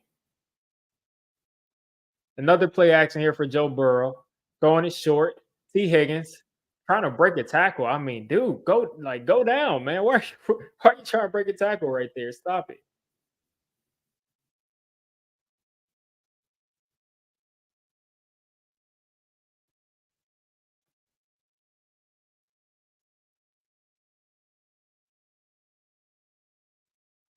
I mean, you can't be mad at flat right there. How long are you supposed to cover Jamar?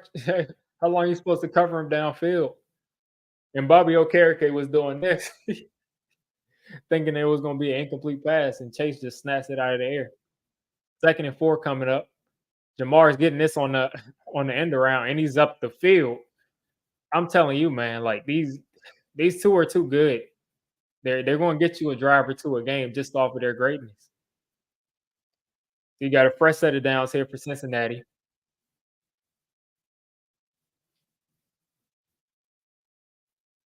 It's just so weird watching these two playing against my team, just rooting for them at LSU, and now seeing them both of them together playing against my team is weird rooting against them. But Giants going zone here. He'll probably get an actual run this time. They're actually just dropping back, throwing it short. You got to make this tackle. Tyler Nubin does, and he's going to go down after about a half a yard gain.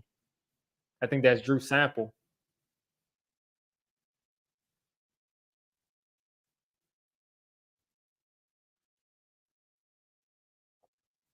Bengals in field goal range in a blink of an eye. Problem is, you got to keep them out of the end zone, make them kick that field goal. Joe Burrow, I mean, getting to 147 just that quick. Couple throws. Jamar Chase. Looks like the Giants are going to go zone here again. Joe Burrow's got a little bit of time hitting Sample, who's going to carry them for a first down. That's just disgusting. And now you got a flag. So what's that flag about?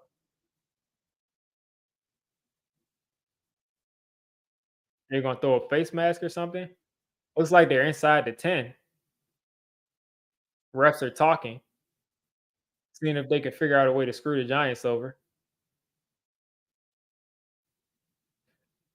Andrew Phillips is trying to punch the ball out, and he looks like he hit a guy. Yeah, they were trying to see if it was a horse collar or not. Okay, so the Bengals are inside the 10-yard line pretty much. Giants got another, or Bengals have another fresh set of downs.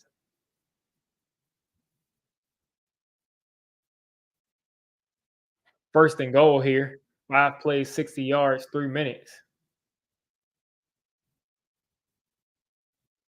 And this is why it's so crucial that the Giants just scored on that last drive because this was coming.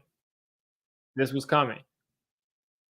Burrow's looking. He's looking over the middle. That ball's short. Nice coverage by Cordell Flight here.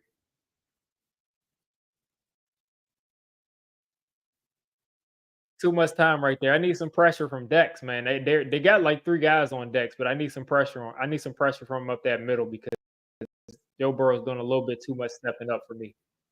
They got 2 guys on him. Looks like he's trying to play contain because whenever he gets aggressive, Joe Burrow's just running by him.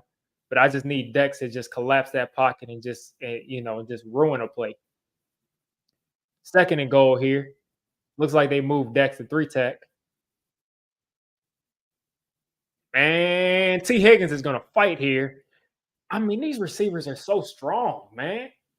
Like he caught that ball at the 4 and he just dragged those guys down to the 1. Just drag them down to the 1 here. So here at the 1 yard line, the whole playbook is open. They could run a draw. They could run a quarterback draw. They could run the same play the Giants ran. They could run a speed option. They could, try to run something quick. They could throw a screen. They could, I mean, the whole playbook is open here because they can probably go for it if they don't pick up this third down. So the whole playbook is open here. Third and goal from the 1. They're going I formation.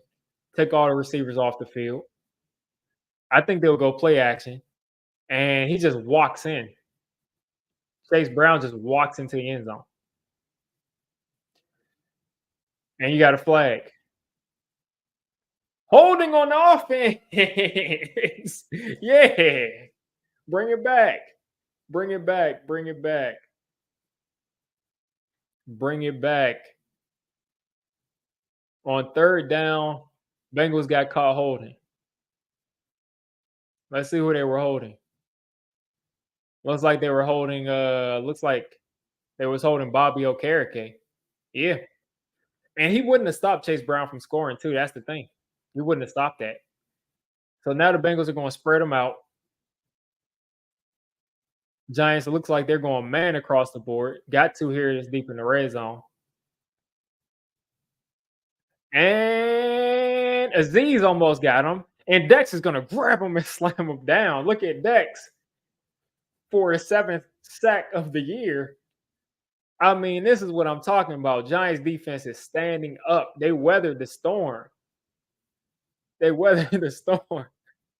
As you saw some old man trying to do the dance. Some old man was trying to do the dance and he was completely off. But Azeez Ojulari almost had another sack and Dex cleaned it up for him. Yeah, Dex, that's the thing. Like, he came out as 345, but if you take a look at Dexter Lawrence at 345 when he came out and take a look at him now, he's definitely got to be 360. He's got to be 360 because he looks huge. Like, he looks bigger than he has in his whole career, and he looks just as fast, if not faster. No, Dex is the number 1 nose tackle of all time. He's got to be. He's got to be the number 1 nose.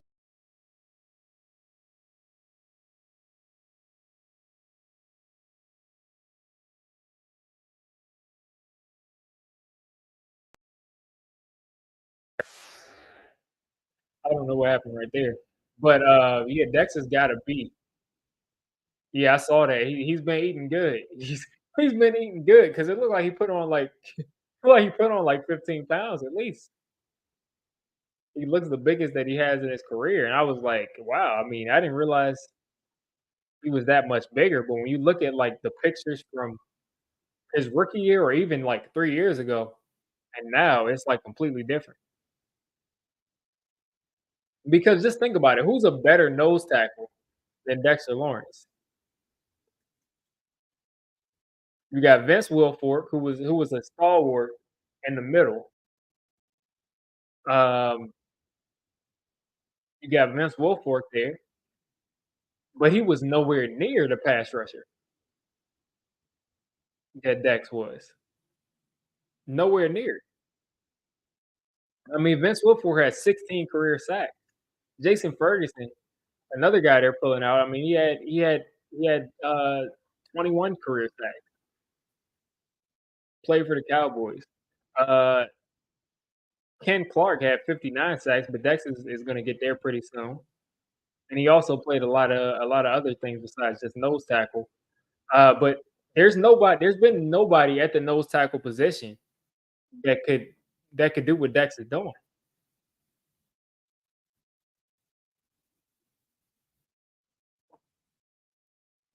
He said won that betting in. Yeah. Yeah, the Giants defense is they're piling up those sacks and Warren Sapp wasn't a nose tackle though. He's a 3 tech. There's definitely guys that you can argue are better players as far as defensive tackles like Warren Sapp, John Randall, of course, Aaron Donald, a lot of guys. But as far as nose tackle, there's really nobody better than Dex as far as rushing the passer and stopping the run. Even if he doesn't sustain it, I mean, he's got to have more sacks than most of these guys.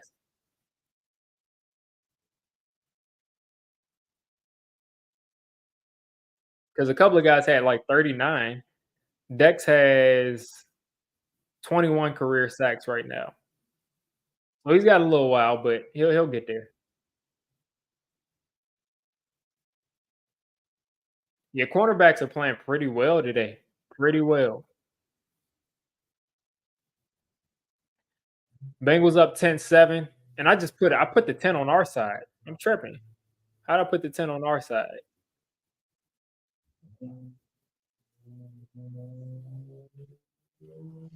But yeah, Bengals up 10-7, kicking back off to us.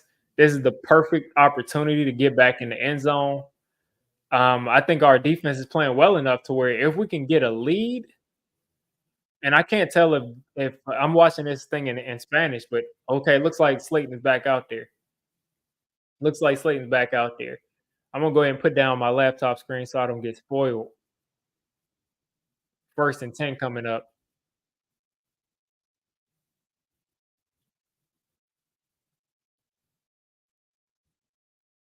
There we go. Quick throw to Theo Johnson right there, who picks up a first down quickly. I was thinking that Theo Johnson would have to have a big game today in order for us to be competitive. Because I was thinking the Giants would have to get to like 28 to 30 points today, but the defense is playing so well.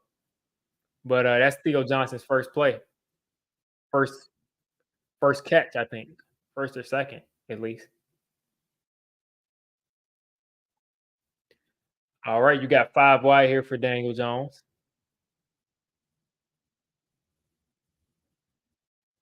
and I think that's Slayton there in the backfield. That's the first time I've seen that. Giants got to snap this, and they're going to call a timeout.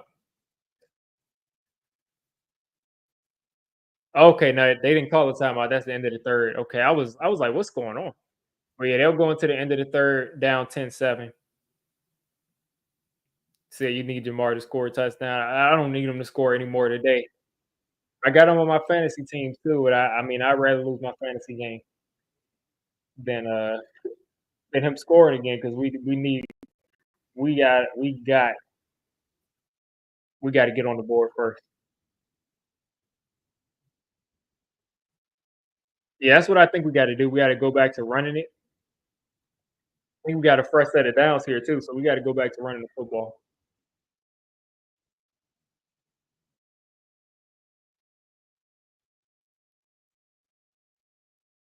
I got destroyed this week. I was undefeated in my fantasy league, and I got destroyed today because I didn't have Malik Neighbors. Um, didn't have Derek Carr. Two was on IR. Got him on IR. Dak Prescott. I mean, what do you expect? That dude played horribly today. Um, Brian Thomas Jr. let me down. Ayuk let me down. 5 points from both of those guys. Moody got hurt. He didn't play. I mean, just an absolutely just horrible, or like awful, awful stuff. Only way I'm winning is if Bryce Hall goes for like, or Brees Hall goes for like 8 touchdowns and 300 yards. And I was undefeated too.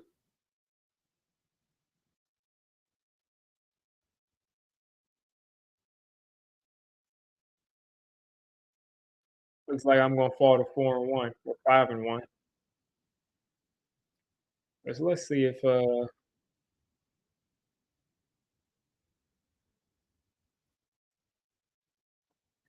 yeah, looks like I'm gonna take the L this week. Yeah, we had BJ Hill. We traded him for Billy Price. Traded him for Billy Price, a joke. I mean, Billy Price did nothing for us. He was not good at all. He was good for like a half of a game, maybe. BJ Hill was always a solid defensive tackle at worst. Sheldon Rankins and BJ Hill doing their thing. Sheldon Rankins back is huge for this Bengals defense. He got some pressure right there too. But Sheldon Rankins back is huge for the Bengals defense because he's at least a good defensive tackle. When you put him beside BJ Hill, you got two good defensive tackles. Just that push up there helps them a lot. But Giants offense got to keep stepping up. Got to go down the field here and score a touchdown. right at the 45 here with a fresh set of downs.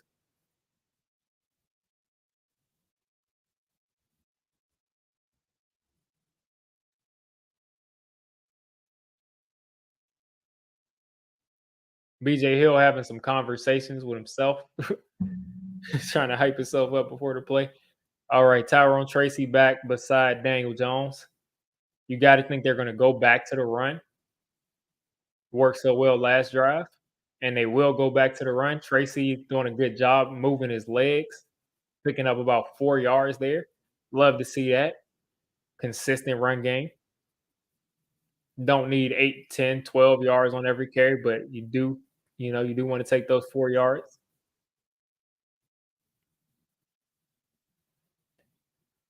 Second down here. Daniel Jones taking off straight up the middle, and he's going to be a yard short of a first down here. I mean, this dude is not going to slide to save his life, but if he did slide, it wouldn't be it wouldn't be 3rd and 1. It'd be more like 3rd and 3. So I guess you can't be too mad. And the funny thing is, like, every time I see the running back leaking out like that, I'm expecting Daniel Jones to take off. Tyrone Tracy is once again going to get stuffed, and the Giants are going to be in another situation where they're going to have to decide, do they want to go for it on 4th and a long one? And it doesn't look like Dable is even flinching. It looks like he's going to go for it here on 4th and 1. Defense is playing so well at this point, I guess you can afford to be this aggressive, especially across midfield. Fans are excited. Giants coming out of the huddle. Tyrone Tracy still back there. 3 tight end set. Daniel Jones, he's going. He's got it. He's got it. He's got it. He's got it. We picked that up right there. No, he's got it. He's got it. The Bengals forcing the other way. That's a first down. That's what I like. John Michael Smith's doing his job, getting low on this quarterback sneak. DJ instantly got that first down, and then he lost it and got it back again. So the Giants with a fresh set of downs. 1st and 10 coming up. The offense that they're running is really slow right now. It's like they're trying to drip that clock down. 6 seconds left. They're taking a long time in the huddle. Got to get set here. Got to snap it. And DJ's running a play action. Throw to Tyrone Tracy. Tracy's making a guy miss. Everything with that play happened so slowly. It almost seemed like it almost seemed like nothing was happening, but Tracy picked up about 9 3/4. A little play action, dump off action. He was a little bit too much under pressure to be able to look downfield, but Tracy was able to catch that and make something happen. That was a really amazing cut by Tracy. And the Giants are like inches away from a first down here on 2nd down. Another sneak here, and DJ is going to establish the line of scrimmage about 3 yards down. So another first down. Giants are putting together a nice drive. No real big plays here. Tracy just at 36 rushing yards, 52 receiving yards. Solid, grinded out kind of game here from Tyrone Tracy. And it looks like he's coming off the field here for Eric Gray. Turbo Miller hasn't gotten a snap, but I don't blame him. I mean, it is what it is. 4 wide here. Man hurts in there to help block. DJ is taking his time. He's got Slayton right there, that was Tracy. I thought Tracy came off the field, but he was playing wide receiver right there, picked up 5. Looks like DJ found him another another target. Let's see if that was a slant or was just an end route. All right, I think that's Eric Gray back there. They're probably gonna hand it off to him.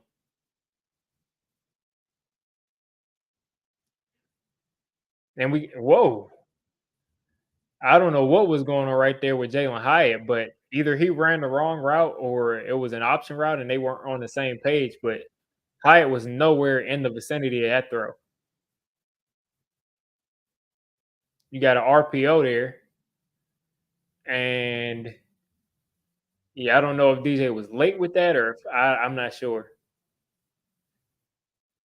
But basically a waste of a down right there. Here on 3rd and 5, Giants got to convert here.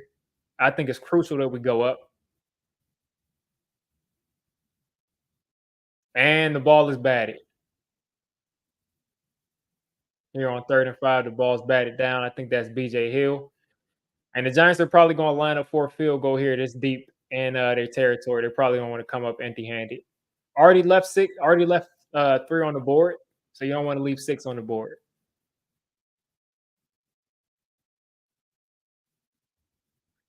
And there's Greg Joseph lining it up. Backup kicker, backup punter. 4th and 5.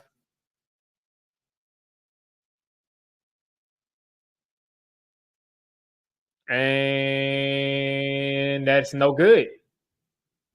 46 yards, no good.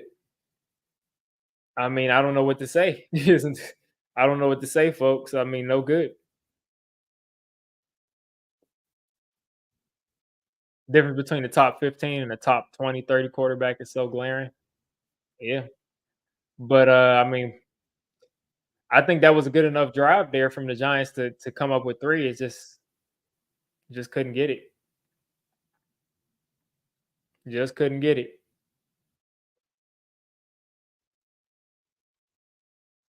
They need to take out field goals from the game. Yeah, I would at this point, man, I wouldn't even try anything over 40 yards if I was Brian Dable.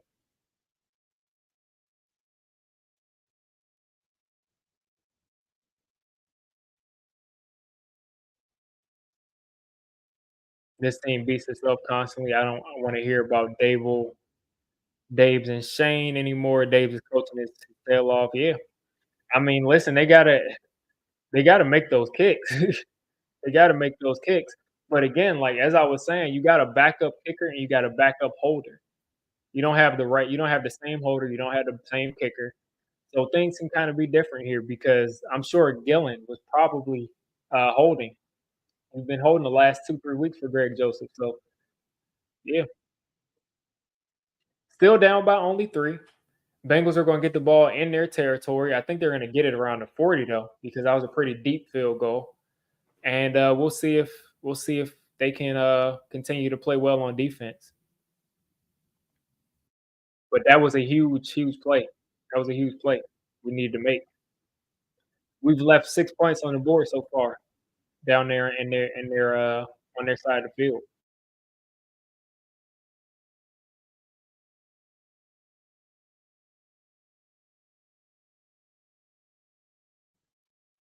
Yeah, if they drive down, I mean, you got to think it's probably over because the Giants' offense hasn't been able to do much of anything.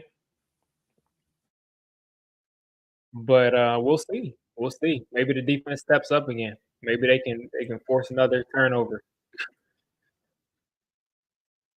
But just think about it, folks. I mean, besides that one drive, the Bengals really have not been able to do much against us either. So we'll see. Mets still down 6-0 too. I feel bad for folks who are Mets fans too because not having a good day there.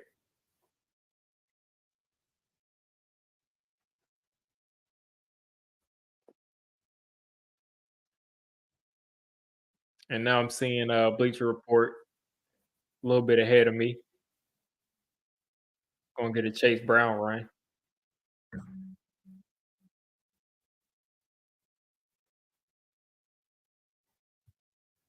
All right.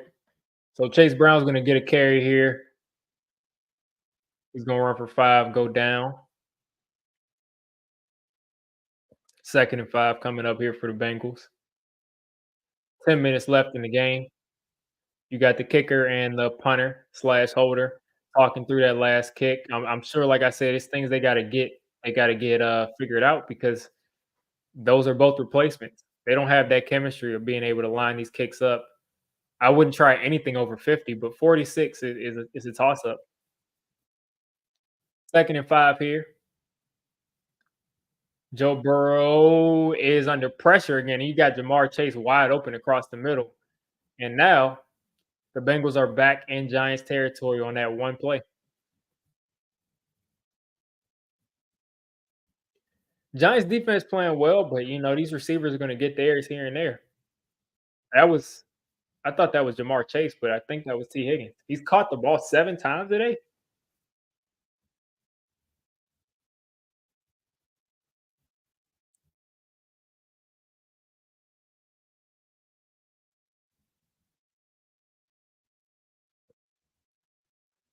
All right. Clock winding down here. First and 10. Joe Burrow is spiking the ball, and I guess that's not going to be grounding.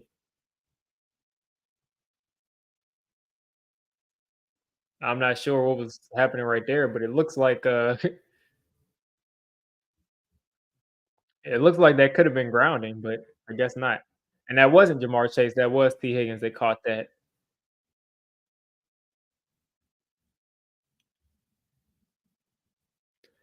All right. Second and 10 here. Jamar Chase in motion.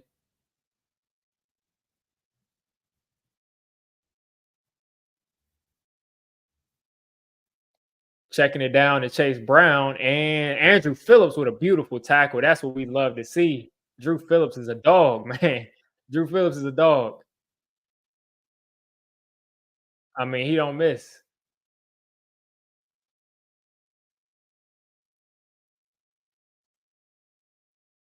I don't notice the Telemundo announcer just said something and he said horse collar. I don't know. I didn't see a horse collar there. So third and 10. This is the Giants' big break. This is their time. Let's see if y'all can get another sack here. See if Dex can get sack number 8. Isaiah Simmons in the game. Giants going zone. And Burrow's going down again. And that's Brian Burns back there. So there we go. Giants defense steps up again. Brian Burns one on one. Let's see. Brian Burns loops inside and takes out Joe Burrow. That's gotta hurt right there. That's gotta hurt. I mean, at that point, I'd be evaluating for a concussion because he hit his head pretty hard right there. So the Bengals will punt here. Let's see if we can get a spark here on a punt return.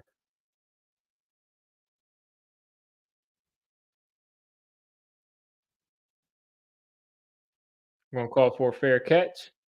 Here we go. All right, Giants got the ball back. Listen, say I'm behind the play. Yeah, I mean, this is the closest I've gotten today.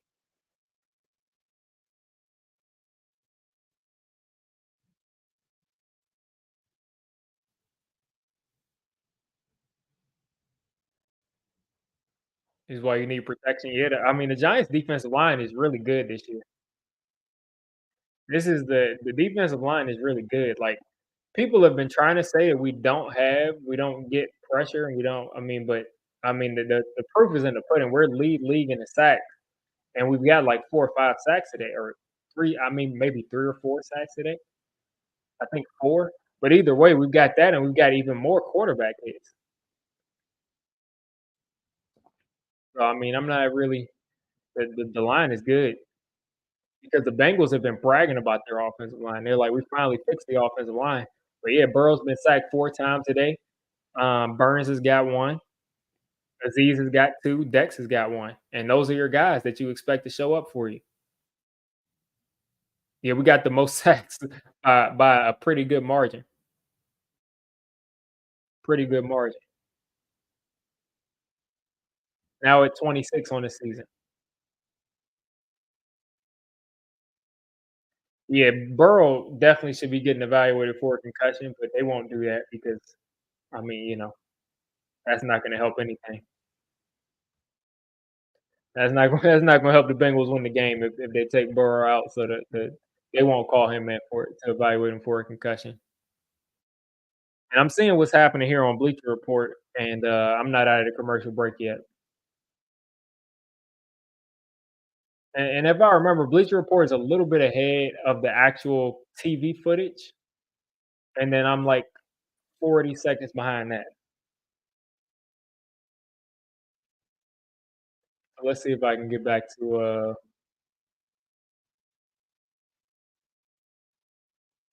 there we go. There we go. My initial stream went back to working. Okay. All right. So I'm back. I'm back on my initial stream that's got me a little bit ahead.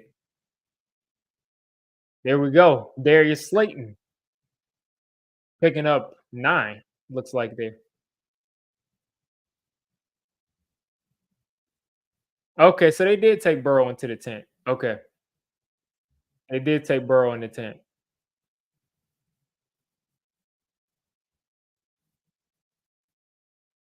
Second and inches again.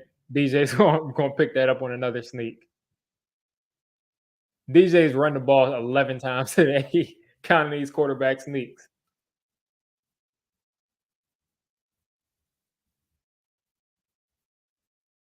Giants have 20 first downs today to the Bengals 12.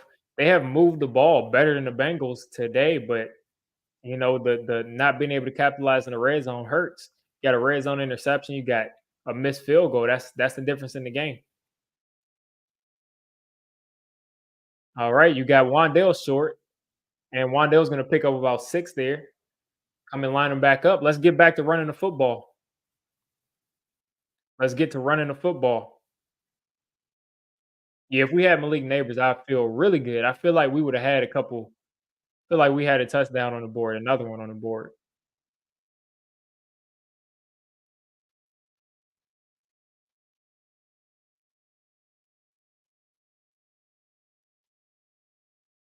All right, 2nd and 3 here for the Giants.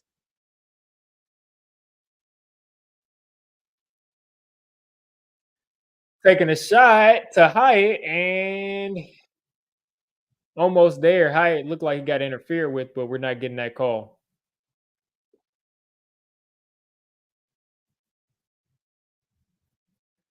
Took a shot to Hyatt. I mean, the ball was almost there, just couldn't get it. Had an opportunity, just couldn't get it. I wouldn't call that interference either.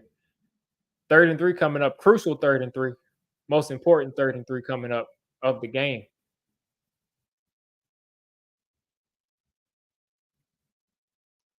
Look for this to go to Wandale Robinson here on 3rd and 3. Hand off to Tyrone Tracy. Tracy's got space. Let's go. Breaking into the open field. Tyrone Tracy getting his. Looking like a real running back in the NFL. Looking like a real running back in the NFL.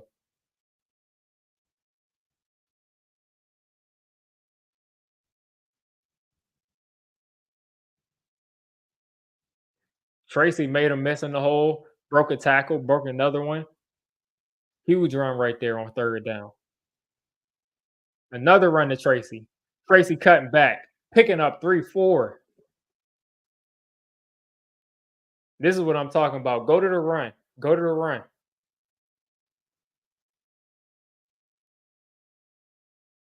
Like, look at this cuts that Tyrone Tracy is making, and Chris Collinsworth is drawing it up. Look at these cuts, folks. Like, look at these cuts. He went and ducked under that linebacker after that cut, picked up about 2-3 more yards. 2nd and 7. Eric Gray comes in for Tracy. 4.5 minutes left in the game. DJ's finding an open Slayton. Or that's Hyatt.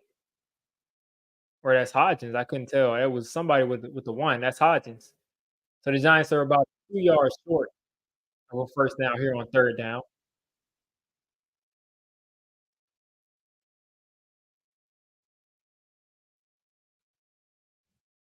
All right, 3rd and 2 here for the Giants. 3 minutes left, 3:50 on the board. 3rd and 2 here. They're probably going to go back to Tyrone Tracy or some kind of play action. Tracy just slipped. Tracy just slipped. Giants have to go for it right here too. They got to go for it.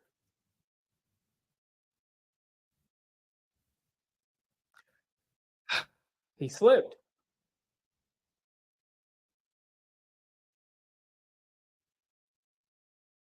Greg Joseph looking confused for why he's not out there. I mean, if you can't make that last one, you're not making like a 58 yarder.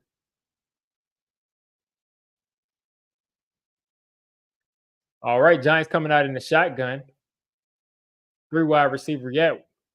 Three wide receiver set. One tight end. DJ's got time, and he's got an incompletion. I don't know why he went there. He wasn't open. He just kind of threw it to Slayton, but Giants are going to turn it over on downs here with 3 minutes left, and we'll see what the Bengals do. Wando Robinson looked like he may have been open. That's no fun. That's no fun. It looked like Wando Robinson was open, but I couldn't tell.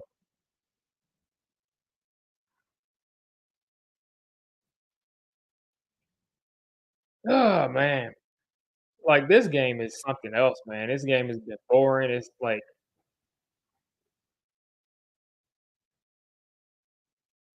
yeah, the missed field goal is definitely going to come back to bite us. If we got this is going to show that Graham Gano is like the most important player on our team.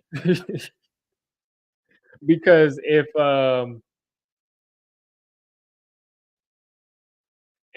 is here, I mean, we probably win the Washington game, and we probably attempt that last field goal, and we probably make that field goal the time before, and we're probably up 13-10. But we can't play woulda, coulda, shoulda. We gotta defense has to step up again. They've got to step up again. Yeah, I mean, he only passing it to Slayton. He's not really passing it to Wandale as much since Malik has been out. I don't know if it's because Wandale's being used differently. I haven't seen it, but he's not going after Wandale as much. He's not throwing it to Hodgins as much. He's really throwing it to Slayton and the running back.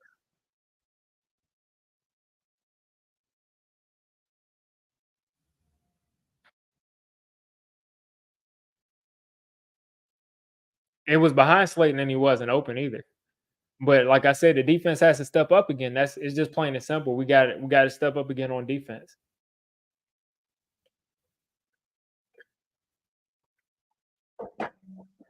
Joe Burrow at the end of the game, man. Joe Burrow at the end of the game, 3 minutes left. We have absolutely got to hope that they kick a field goal and they don't take a bunch of time off the clock. I mean, Brian Dable this is the first time I'll say like Brian Dable, like I think coached an amazing game today, and DJ waited too long to throw him the ball on that fourth down they just showed. All right, lock in time defense, lock in time defense, lock in, lock in, get after that quarterback. Get after that quarterback. There we go, Brian Burns. There we go. Drew Phillips. There we go. 2:53 left. 2:52 left. 2:51. Bengals are going to let this clock drip a little bit more. They're going to run another play, and then we'll probably take a timeout.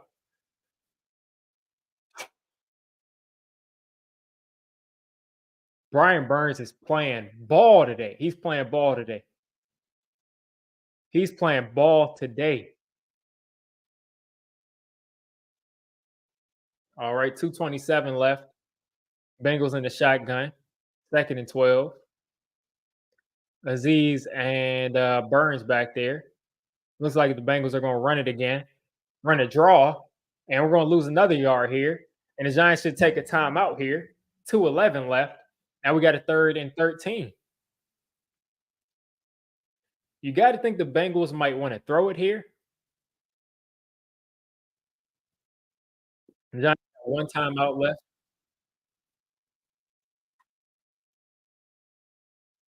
Brian Burns is a dog, man. He stepped up today. I don't care what anybody says. He stepped up. I don't want to hear anything about Brian Burns. I don't want to hear anything about the defense. I don't want to hear anything about Shane Bowen. He stepped up today.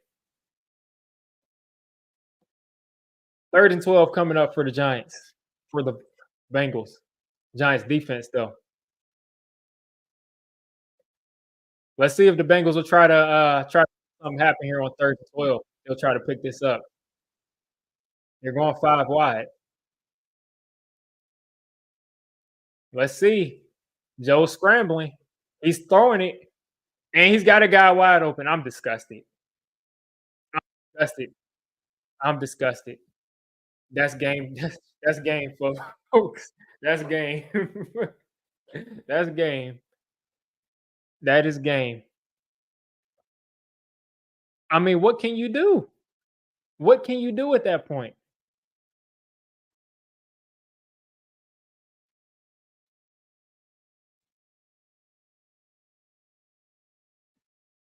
Oh man, that's game right there. I mean, you're going against Joe Burrow in the clutch. I mean, what do you expect? What do you expect? And there you go, Chase Brown fumbled the ball. Get it? Yes! No! Oh my God! Are you kidding me? Are you kidding me? Are you kidding me? Are you kidding me? Are you kidding me? Are you kidding me? Are you kidding me? You got to be kidding me. You got to be kidding me. You have got to be kidding me. You have got to be kidding me. You got to be kidding me. Who jumped on that ball and couldn't get it? Who jumped on that ball and let it go away?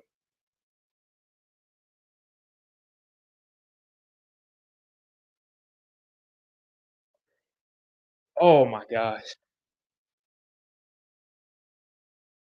That's ball game right there. I mean, you there's no way.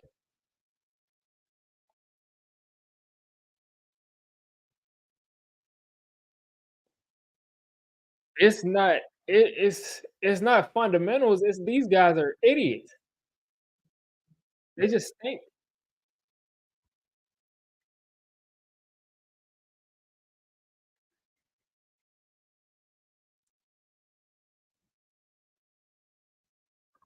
like you got to be kidding me.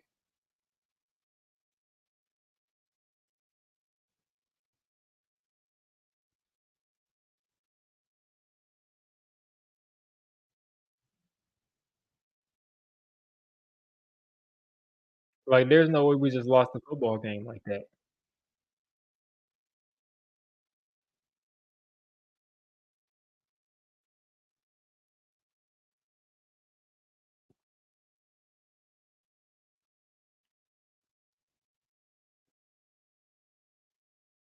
Like there's no way.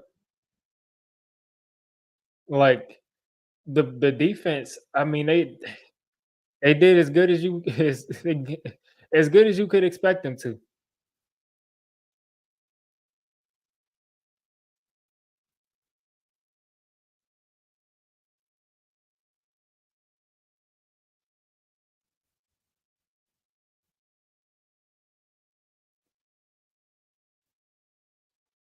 Like there's no way, man. There's no way. Like you get on Sunday Night Football and you can't expect anything from this man Daniel Jones. Like he just disappeared. Some of it was his fault, some of it wasn't, but it's just like you can never get a good game out of Daniel Jones here on Sunday night. This was an okay game, but it wasn't good enough.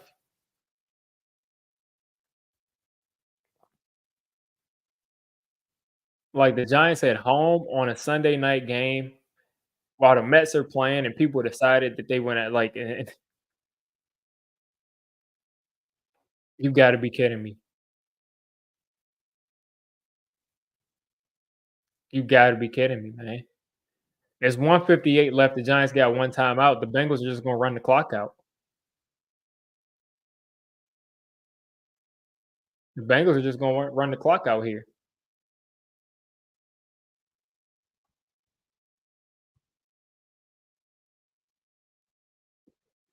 I'm so mad, man, because the defense played so well today, especially Brian Burns.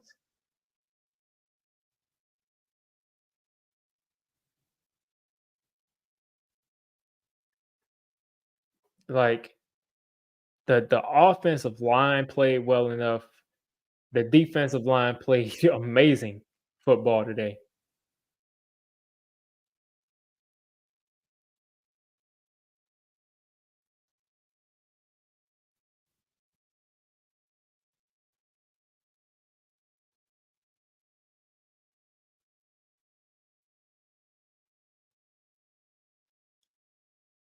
Worst defense in football, and we put up 7 points.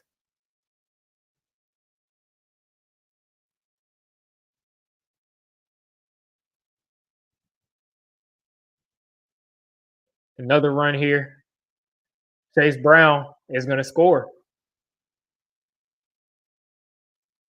and that's ball game right there. He should have gotten down, but, that's what I mean when I say just go ahead and score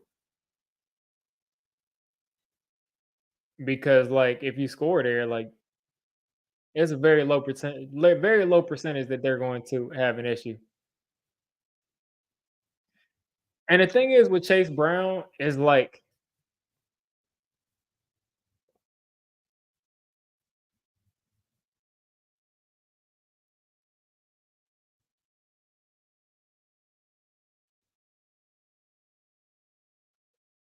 oh man, I could not be more disgusted. I could not be more disgusted. Now we're going to see the this Giants offense come out there and probably turn the ball over.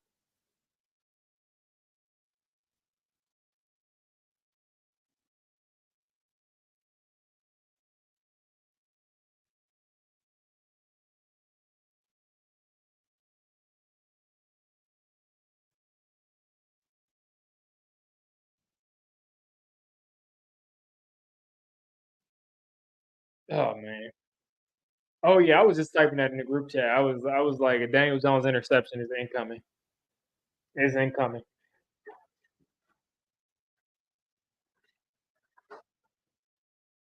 Like it's the same thing. It's the same thing every week with this team.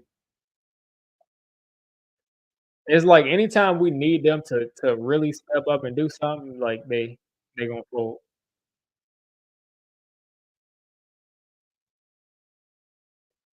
Yeah, very consistently inconsistent.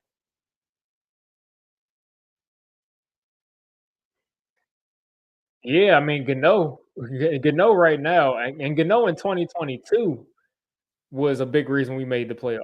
But Gano this year, if he would have been healthy, I mean, we probably are going into next week disgustingly going into next week 5-1 instead of literally 2-5 or what 6? What would be the record? 2-4 instead of 2-4, we would be 5-1 next week. Literally because of a kick. So kickers are people too.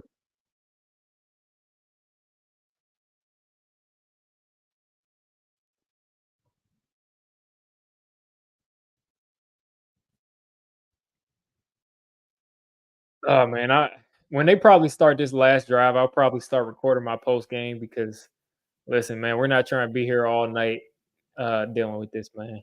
Like the fact that we had to sit through this, man, like there is no excuse. There is no excuse at all for the performance that we saw today from this offense. Like the fact that you came out and you held the Bengals to 17 to basically a garbage time run at the end of the game that's going to pad their stats and like it's a garbage time pretty much. The fact that you did that and this offense couldn't give you anything, like literally nothing. A bunch of drives where they moved the ball and didn't really accomplish much is disgusting.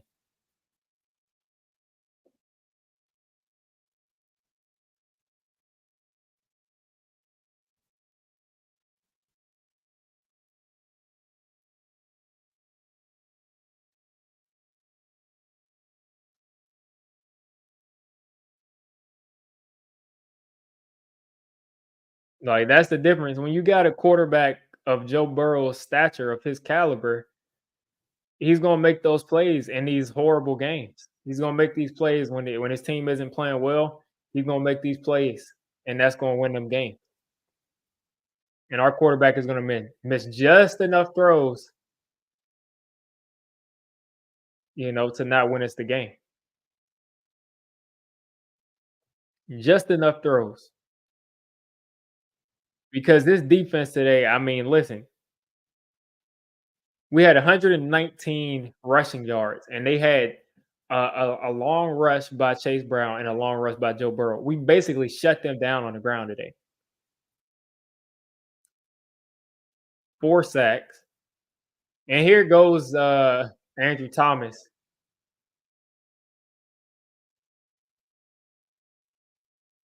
Andrew Thomas getting destroyed here by Trey Hendrickson. They're getting destroyed, man.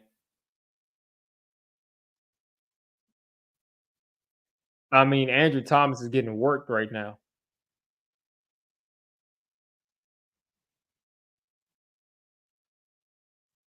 And DJ somehow holds on to the ball.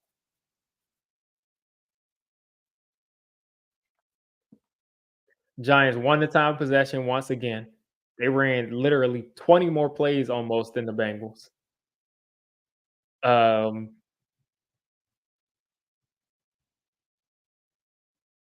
it's ridiculous, man. 21 first downs to 13 first downs for the Bengals. Is literally they made disgusting, man.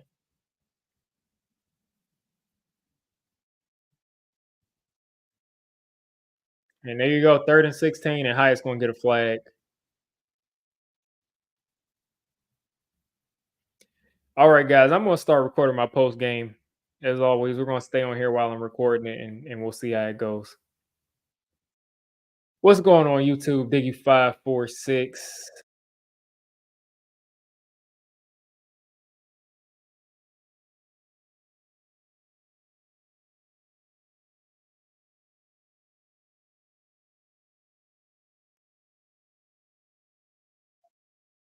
I was trying to switch screens on my laptop, and I ended up going back on accident.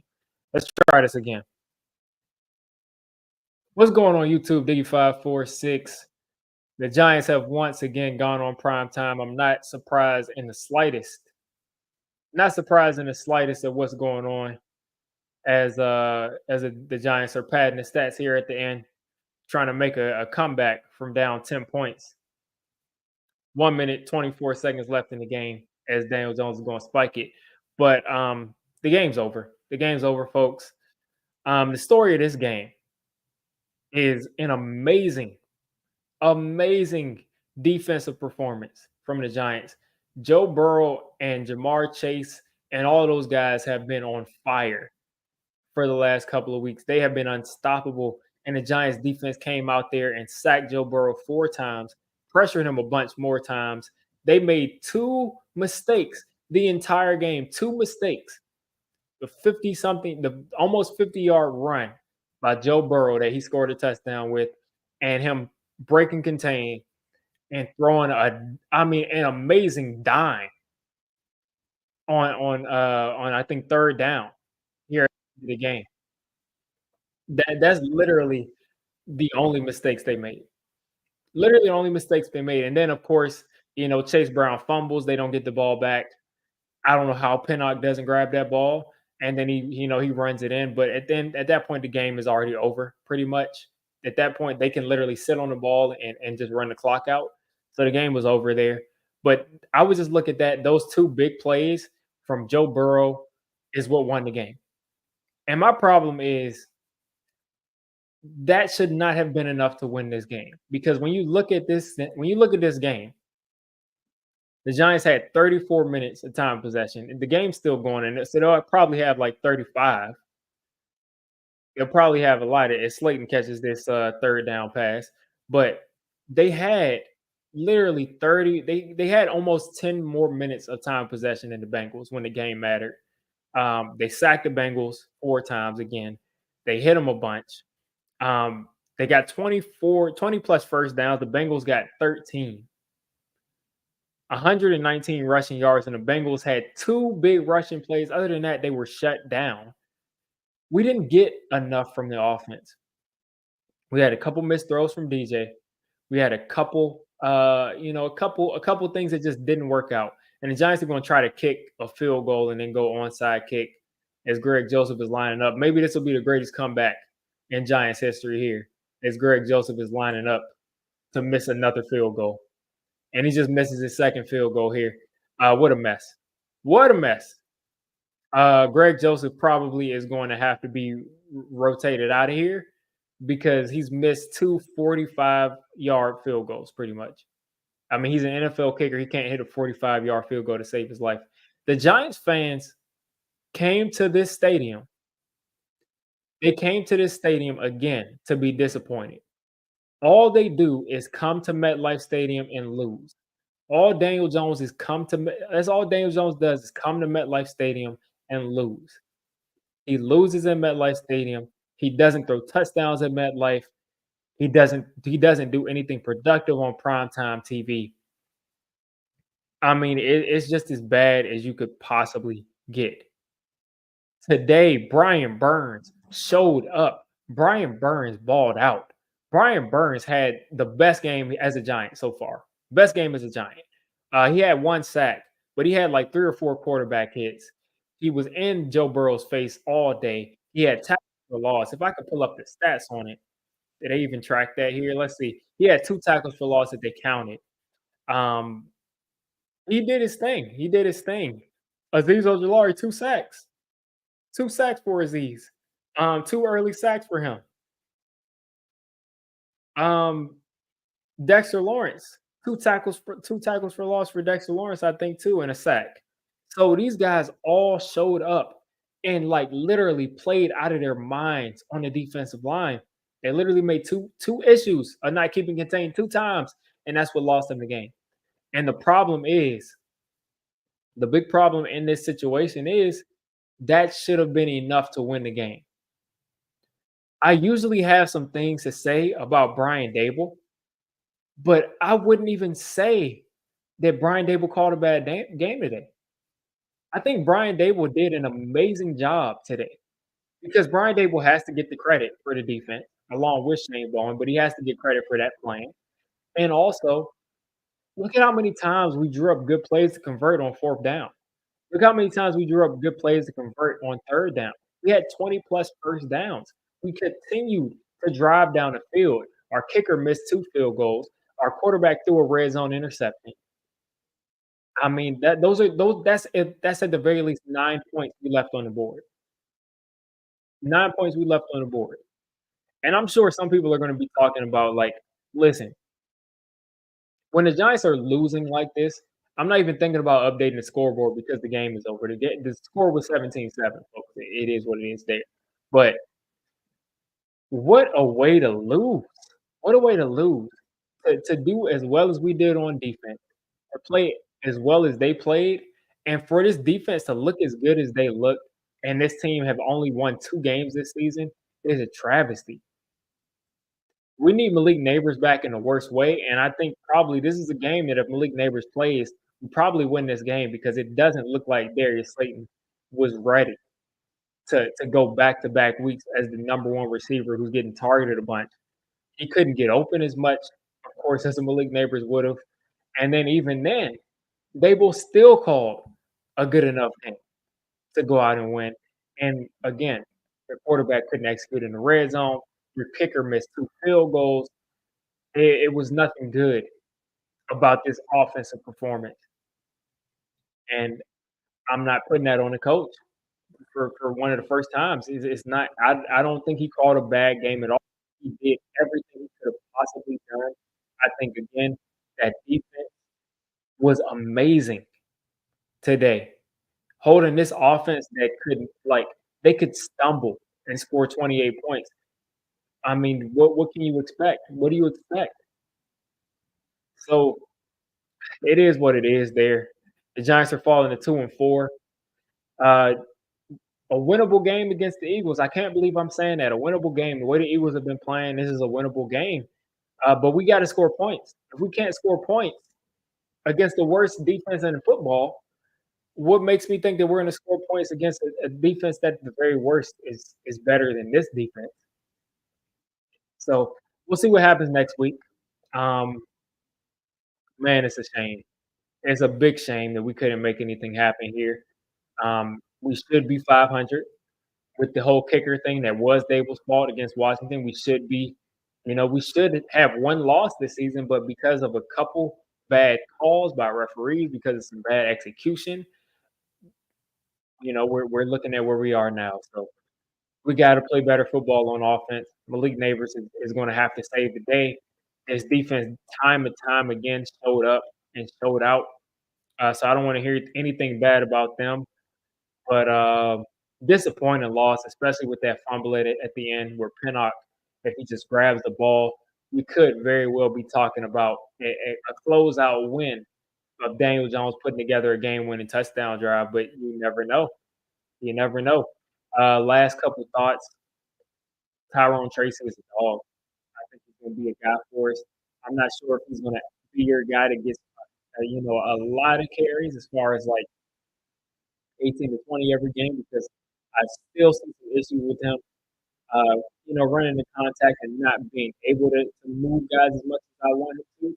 But he's going to be a guy for us. He's going to make a lot of plays for us. And I'm happy we got him. Happy we got him.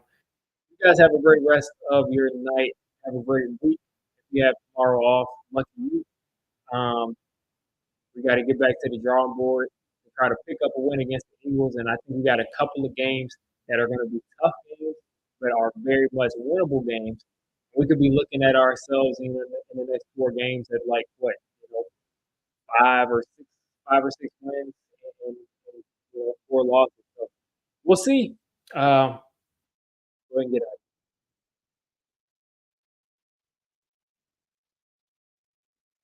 Unfortunate folks.